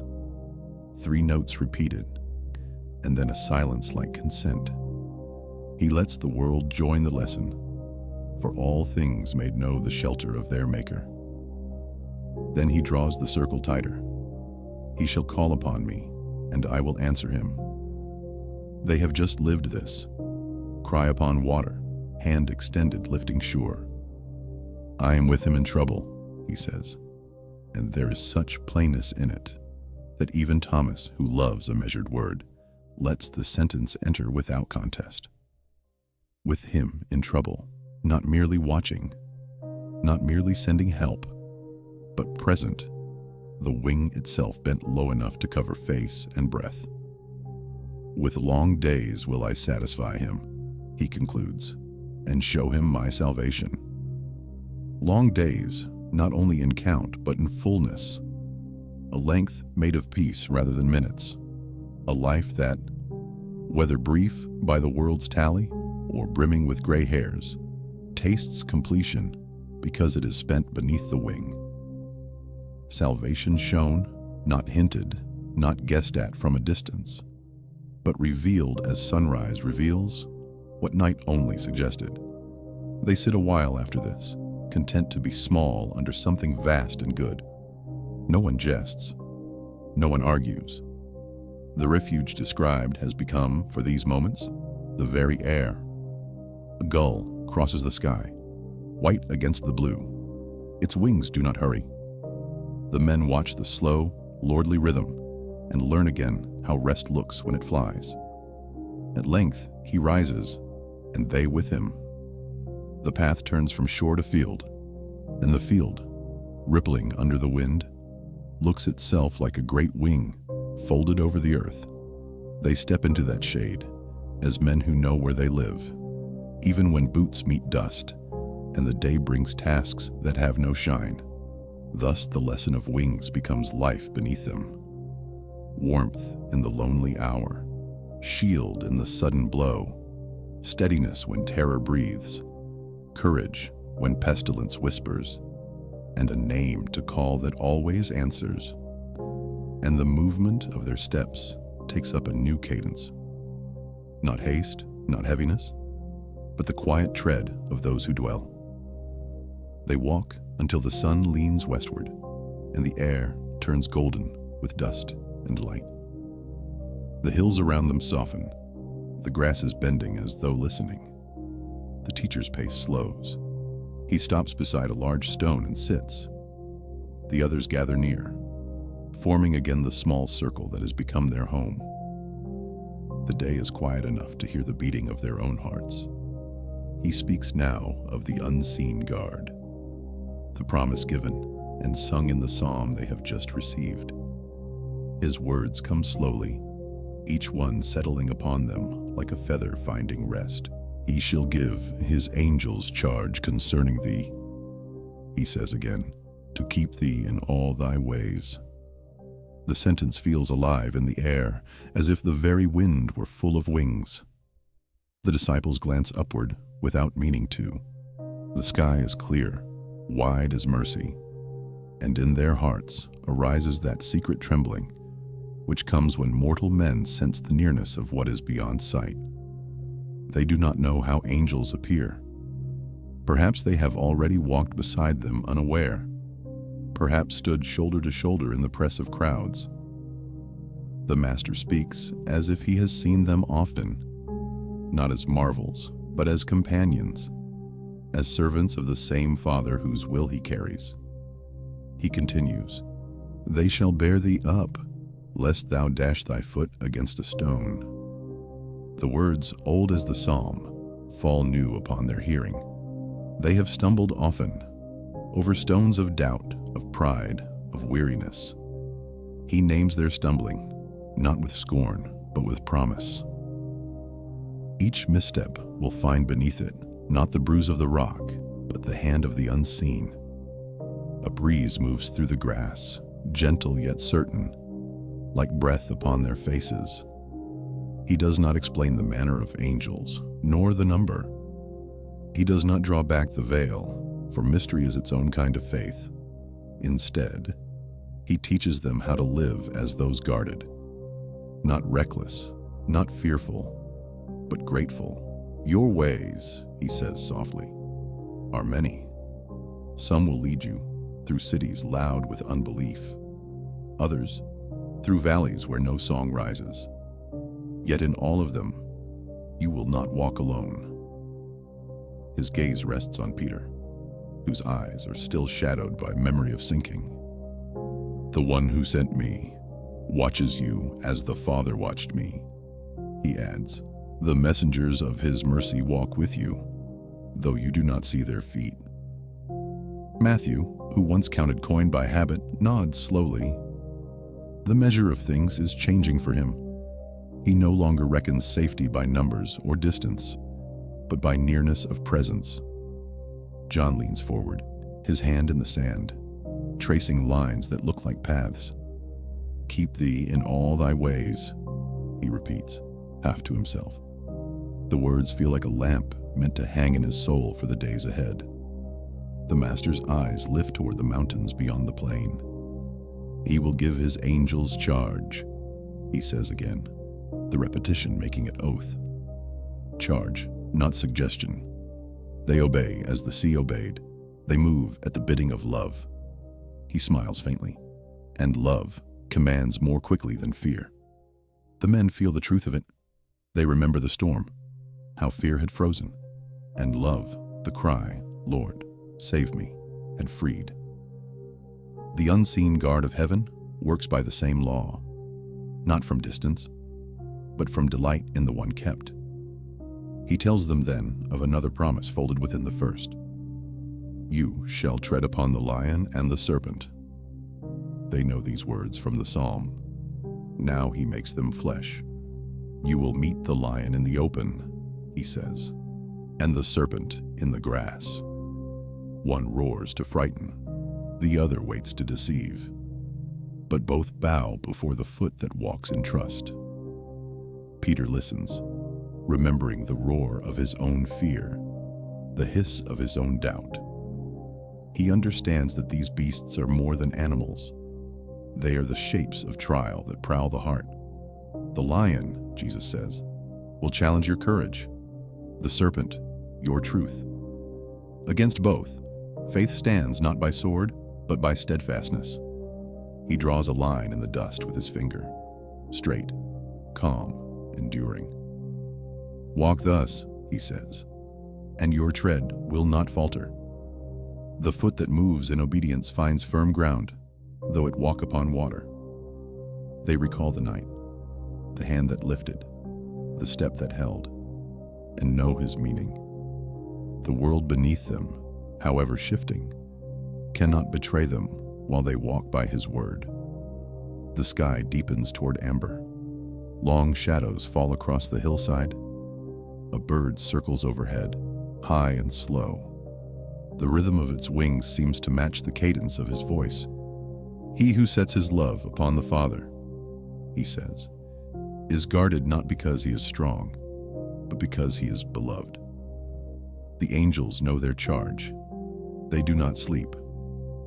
James, who is quiet, whispers the psalm again, they shall bear thee up. The words seem lighter than air, yet stronger than stone. He feels within them the echo of the hand that bore Peter from the deep, the same mercy given form in unseen messengers. He wonders how many times a hand unseen has turned his step from harm. The Master looks at him and nods, as though reading the thought.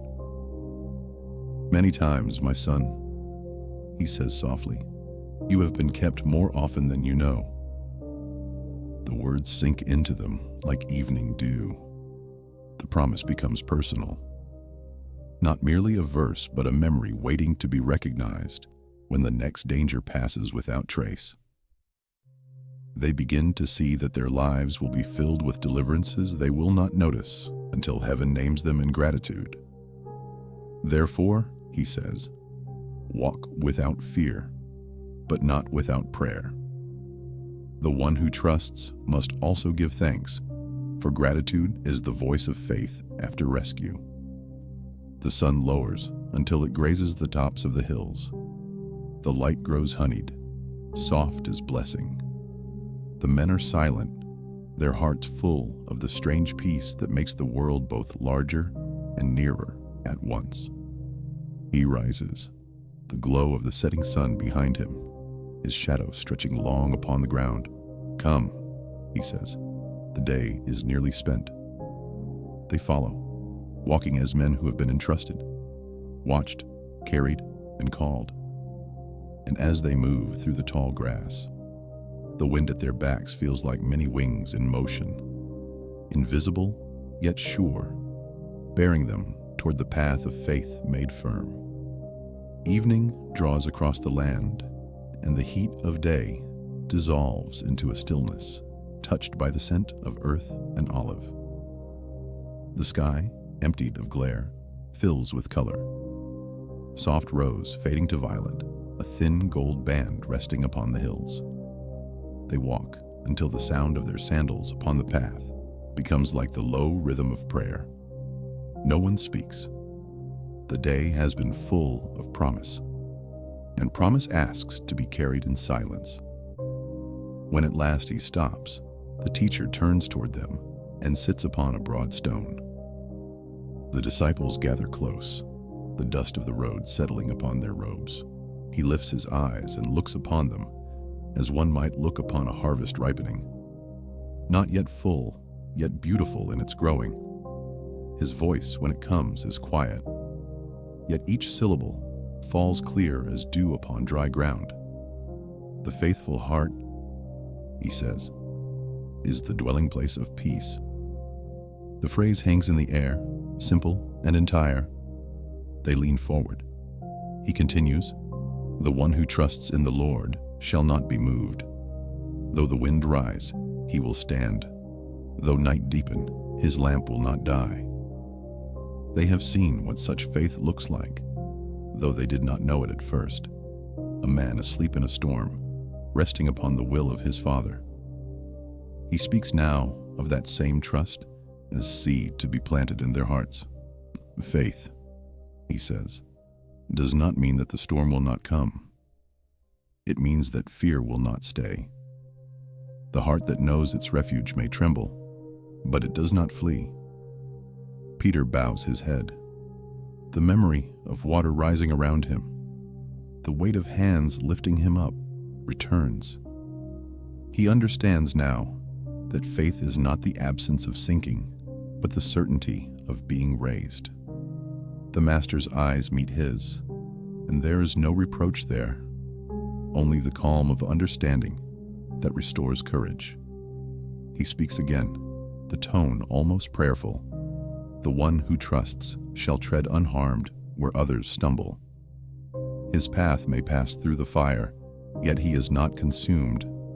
Through the flood, yet he is not swept away, for the Lord walks with him. The men listen as to music. The cadence carries them inward, to a place beyond hearing, where words become knowing. He goes on, the heart that leans upon its own strength is like a house upon the sand, but the faithful heart is built upon the rock, and the rains that fall upon it only make it shine. The wind stirs in the grass around them. The scent of time rises from the ground. Consider the lilies, he says gently, and they smile, for these words are dear to them. They neither toil nor spin, yet they are clothed in glory. Their roots do not wander, yet they are fed. So it is with the soul that trusts. It is not restless. It is not afraid of the drought, nor does it boast in the rain. Its peace is within, not around. John lifts his gaze to the first star appearing above the ridge. "Master," he murmurs, "how shall a man keep such peace when his heart is troubled?" He answers with a stillness before words. Then, "By remembering who holds the sea." The sentence is soft, but it carries the weight of the night they survived. "When fear comes," he says, "speak to it as I spoke to the wind. Say, 'Peace, be still.' And though the wind within you may roar for a time, it will learn the sound of obedience." They nod, their faces illumined by the pale light that grows as the day dies. He continues, "The faithful heart does not fight the storm alone. It stands because it leans. Its courage is not its own. It borrows strength from the Almighty, and that strength does not fail." James, the quiet one, asks, "Master, how shall we know when we have learned this faith?" He smiles, that small, knowing smile that turns questions into revelations. "When the storm rises, and you do not forget who is in the boat." The laughter that follows is not loud. It is clean and light, born from recognition rather than jest. Even the air seems warmer for it. He looks across the field, where shadows have begun to lengthen. "Those who trust," he says, "shall walk in darkness yet not stumble. They will hear my voice in the night, and it will lead them where fear cannot dwell. The angels who keep them shall go before their feet. Mercy shall be their rear guard. And when the sun rises again, it shall find them unbroken." The men fall silent, not because they do not understand, but because they do. The words do not promise ease. They promise endurance. They speak not of escape from trial, but of triumph within it, the kind that grows quietly, unseen, until morning reveals its strength. "The heart of faith," he says at last, "beats with the rhythm of heaven's will. It does not rush ahead, nor does it lag behind. It moves when I move. It rests when I rest. It learns to trust as the vine trusts the branch, drawing life unseen but sure. The vine, they have heard him speak of it before, and the image returns now, gentle as a familiar melody. The faithful heart clings as the vine clings, not with striving, but with surrender." He lifts his hand toward the horizon, where the light has thinned to silver. "When the darkness presses," he says, "remember the wings, remember the hand, remember the still sea. Let each memory be a stone beneath your foot, so that even the deep cannot claim you." The evening star burns brighter. The first chill of night brushes their faces, but they do not draw their cloaks close. The warmth that fills them is not of fire, but of assurance. He closes his eyes for a moment, and the silence gathers around him like a mantle. When he opens them again, he says, "The faithful heart shall not fear the shadow, for it walks within the light of the Most High. And when its journey is ended, it will find that the road itself was holy." The men rise slowly. They do not wish to leave the place, for it feels as though heaven leans near. The master stands, and the glow of twilight rests upon him, soft and enduring. They follow him once more, their steps lighter than before. And as they go, the words echo within them, not loud, but steady, the pulse of a new kind of strength. That trust is a road beneath the feet, that peace is not far off, but near, and that the heart held fast by God shall walk unharmed, even in the night. The road bends inland. The shore recedes behind them, until only the faint hiss of water remains, a memory of waves against the stones. The land opens into a quiet valley, where fig trees lean over the path, their leaves heavy with evening light. The teacher walks ahead, his robe brushing the tall grass. The disciples follow in a hush, that feels like prayer, continuing after words have ended. He stops beside a spring that breaks from the rock and runs clear across the path. Its voice is small, bright, unending. There, he kneels, cupping the water into his hands and drinks. The others do likewise. The taste is cool, the sweetness of the earth's hidden heart. When they have rested, he lifts his face toward the descending light and speaks once more. Not as one teaching now, but as one revealing the heartbeat of heaven. The deliverer's voice, he says, is never far from those who call. They look at him, remembering the storm, the cry, the hand that reached. He shall call upon me, he continues, quoting what they had just heard in the psalm. And I will answer him. I will be with him in trouble. I will deliver him and honor him. The sound of those words draws a stillness over the valley deeper than any silence. Even the insects in the grass seem to rest. He lets the moment hold, for in it lies the soul's great assurance. Not that trouble will not come, but that in the midst of it, the voice will answer. He rises and begins to walk again, slowly, as one gathering thoughts that cannot be hurried. When my children cry out, he says, heaven does not delay. The answer may come in silence, or in storm, or in stillness after both, but it comes. The Father's love is not absent. It moves even when unseen. John's eyes glisten. He thinks of the night when the sea obeyed, and of Peter lifted from the deep. It was your voice then, he whispers. It will be your voice again. The teacher looks upon him and nods. The Father speaks through me, and I through him. Every rescue you have seen, every mercy yet to come, all flow from that one love which does not change. They walk in silence for a time, their hearts filled with memory and longing. The scent of myrtle drifts on the wind. A dove calls from somewhere unseen. The world seems to listen as he speaks again. Because he has set his love upon me, therefore will I deliver him. The phrase is tender, yet mighty, the vow of God uttered through the lips of a man. Love, he says, is not the frail vine men think it to be. It is the cord that binds heaven to earth. Whoever loves thus, not in word only, but with the turning of the whole heart, cannot be lost. Peter, walking close beside him, murmurs, even when fear overtakes? He turns toward him.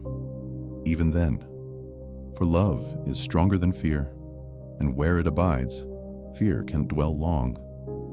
They come to a rise from which they can see the valley spread below, silver streams winding through shadowed fields, the faint shimmer of villages, where smoke curls gently upward. He gestures toward it. There are many voices, he says, calling from places like these. Hearts crushed, spirits worn thin. The deliverer hears them all. No cry rises in vain. No tear falls unnoticed. The words settle over them like evening's own veil. They understand that his promise stretches far beyond their circle, to every soul that cries from storm or sickness or solitude. The hand that saved them upon the water is the same hand stretched over all the earth, he continues. Those who love me will learn that deliverance is not always escape. Sometimes it is endurance made radiant. Sometimes it is the strength to sing while chains still bind. Yet whether by rescue or by rest, the Father will honor the faith that holds to him. Thomas lowers his gaze. He has wrestled with such thoughts before. The Master looks upon him kindly. You will see, he says, that to be answered is not always to be spared, but always to be loved. They walk a little farther until the path narrows between two large stones. The light pools there, deep and gold, like honey caught in a jar. He stops and turns to face them all. He will call, he says again, and I will answer." The repetition is not for memory, but for assurance. He will not be alone in trouble, for I am with him. He pauses, then adds, "The answer of the Lord is not always thunder. Sometimes it is the small sound within that says, 'I am here.'" They recall the stillness after the storm, the peace that followed power. The deliverer's voice, they realize, is not bound to volume. It is bound to truth. He lifts his eyes once more to heaven, and his voice becomes prayer. "Father, let them know you as refuge and deliverer. Let them hear your voice when their hearts are broken. Let their fear be turned to faith and their faith to song." The prayer seeps into the air like fragrance. They feel it settle upon them, weightless yet unshakable. After a time, he lowers his head and looks upon them with that quiet joy that is his alone. "You have seen the wind obey," he says, "and the sea grow still. You have seen the storm give way to peace. But greater than these is the calm that comes when a heart knows it is heard." They nod, understanding that miracles of nature are signs, but miracles of trust are salvation itself. The sky now burns with the last fire of sunset. The valley glows as though lit from within. The deliverer's voice, he says one final time, is near to all who call upon him in truth. The world may shake, the body may tire, the night may grow long, but the call of faith shall never fall into silence. He begins to walk again, and they follow, their hearts steadied by the promise. The sound of the spring they left behind fades, yet the memory of its clear water remains, a symbol of the word they have heard, ever flowing, ever answering. The stars kindle one by one above them. Their path glimmers faintly with their light. None speak. They have entered the hush that follows revelation. Each man carries within him the echo of that sacred assurance, that when he calls, the deliverer will answer, and that love, once set upon God, is never forsaken. Thus the valley becomes their altar, and the wind their choir, and the promise of deliverance their song. And they walk on, comforted by a voice that will never cease to speak within them. Night has fallen, yet it is not the night of fear. The stars keep steady watch. The air is cool upon the fields. The lake, now far behind them, breathes its slow, contented psalm against the stones. They walk as men who have learned the cadence of a calmer world, a world ruled not by sudden wind, but by the unhurried mercy of God. The teacher leads, and the path, though ordinary, shines with a quiet the day had been teaching them to receive. He pauses where two olives grow from one root, their trunks twisting together, as if they learned long ago that strength is found in union. There he sits, and they gather round. No one asks for more, yet more is given, for the Lord delights to fill the cup that waits in silence. The memory of storm, the lash of spray, the cry, the lifting hand, still lives in them, but it no longer stings. It rests like the dampness left after rain, a tender trace of what has watered the soil and passed. He does not speak first. He lets the night speak. The cricket note, like a bead struck upon a string. The soft brush of grass against sandal. A sheep's distant call answered by the shepherd's lower tone. All of it folds into the lesson they have learned, that the world is kept, and that keeping is peace. The moon climbs from the shoulder of a hill and lays a silver shawl across the ground. Faces turn pale and gentle in its light. When he lifts his eyes, they know that the hour ripens toward blessing. "Peace I give," he says, not loudly, yet everything hears. The olives hold their breath. The stones seem to steady as if to receive the weight of that word. He does not speak of the peace that flutters and flees, the peace purchased by silence or secured by distance. He names the peace that abides, the peace that slept in the stern, that stood upon the waves, that drew the sinking to his feet, that taught of wings and shelter, angels and the faithful tread.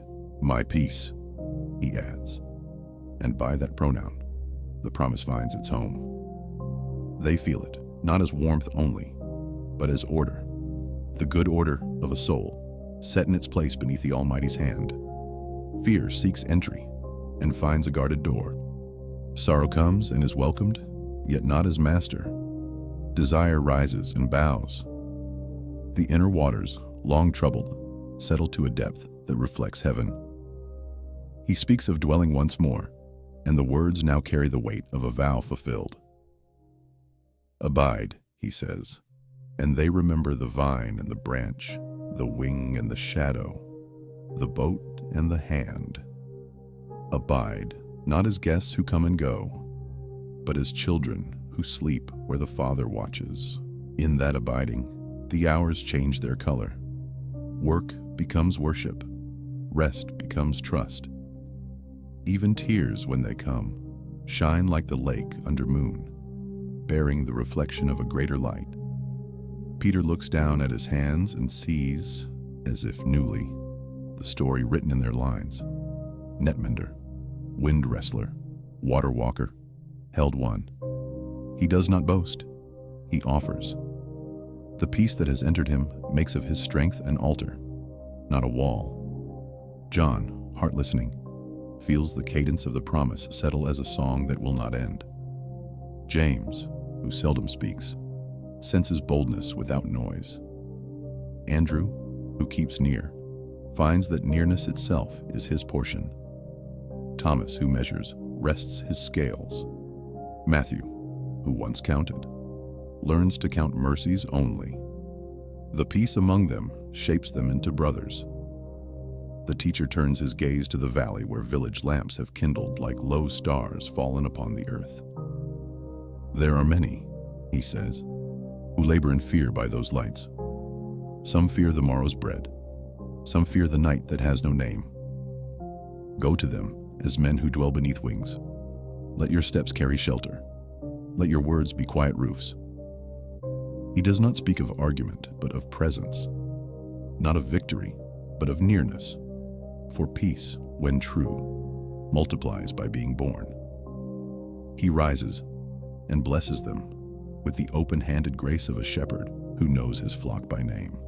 The Lord keep you, he says, and the keeping feels immediate, as if angels gather at the edges of their sight to receive the charge anew. The Lord make his face shine upon you, he says, and they remember the moon on the lake and the dawn upon the reeds, and know that faces can be lit from within. The Lord give you peace, he says, and the gift enters them like breath they had forgotten was theirs. A wind moves, light as a psalm's turning page.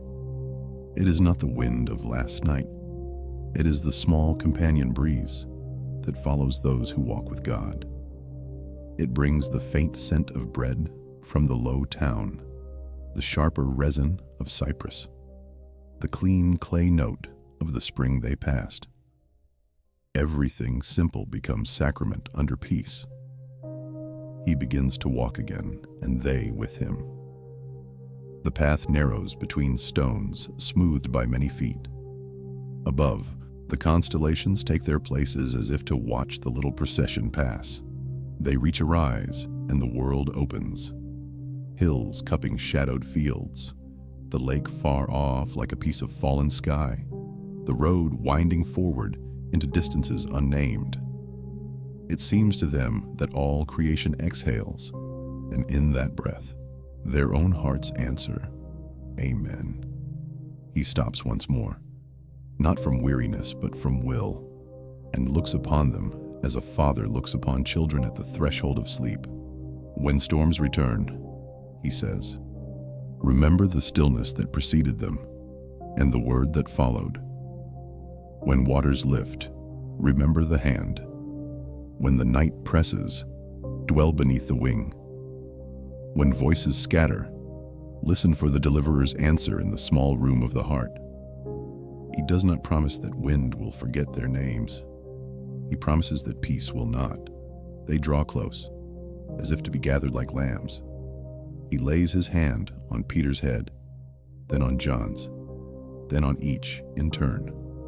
A touch light as blessing, firm as oath. With each touch, a history opens. Rivers they will cross, doors they will knock, prisons that will sing, roads that will make of dust a choir. And over every scene, the same covering stretches. The shadow of the Almighty, the God-warmed roof of psalm and promise. At last, he lowers his hand. The world holds a holy quiet. They do not know what tomorrow brings. They know who brings it. They do not know how often their feet will stumble. They know who will bear them up. They cannot measure the depth of night. They have seen the lamp that does not die. He turns toward the way, and they follow. Men changed not by the boat they left or the shore they gained, but by the presence that walks and rests and rules. The waters, once devourers, have become witnesses. The winds, once accusers, have been given new employment as messengers of mercy. And the soul, once a small and shivering house, has found its dwelling beneath eternal wings. So they go forward, not as those who have learned to command the sea, but as those whom the sea has taught to be calm, bearers of a peace that neither storm, nor sword, nor shadow can unmake, because it is his, and he is with them. The night settles gently on the path, and the fields hold their breath. Far off, the lake keeps its silver calm. In the hush, the truth endures. The wind may rise, yet the heart recalls the voice. The waves may lift, yet the hand is near. The shadows may fall, yet the wing does not fold. Rest beneath that shelter. The keeper of Israel wakes for thee, and his peace abides, a quiet law upon the inward sea.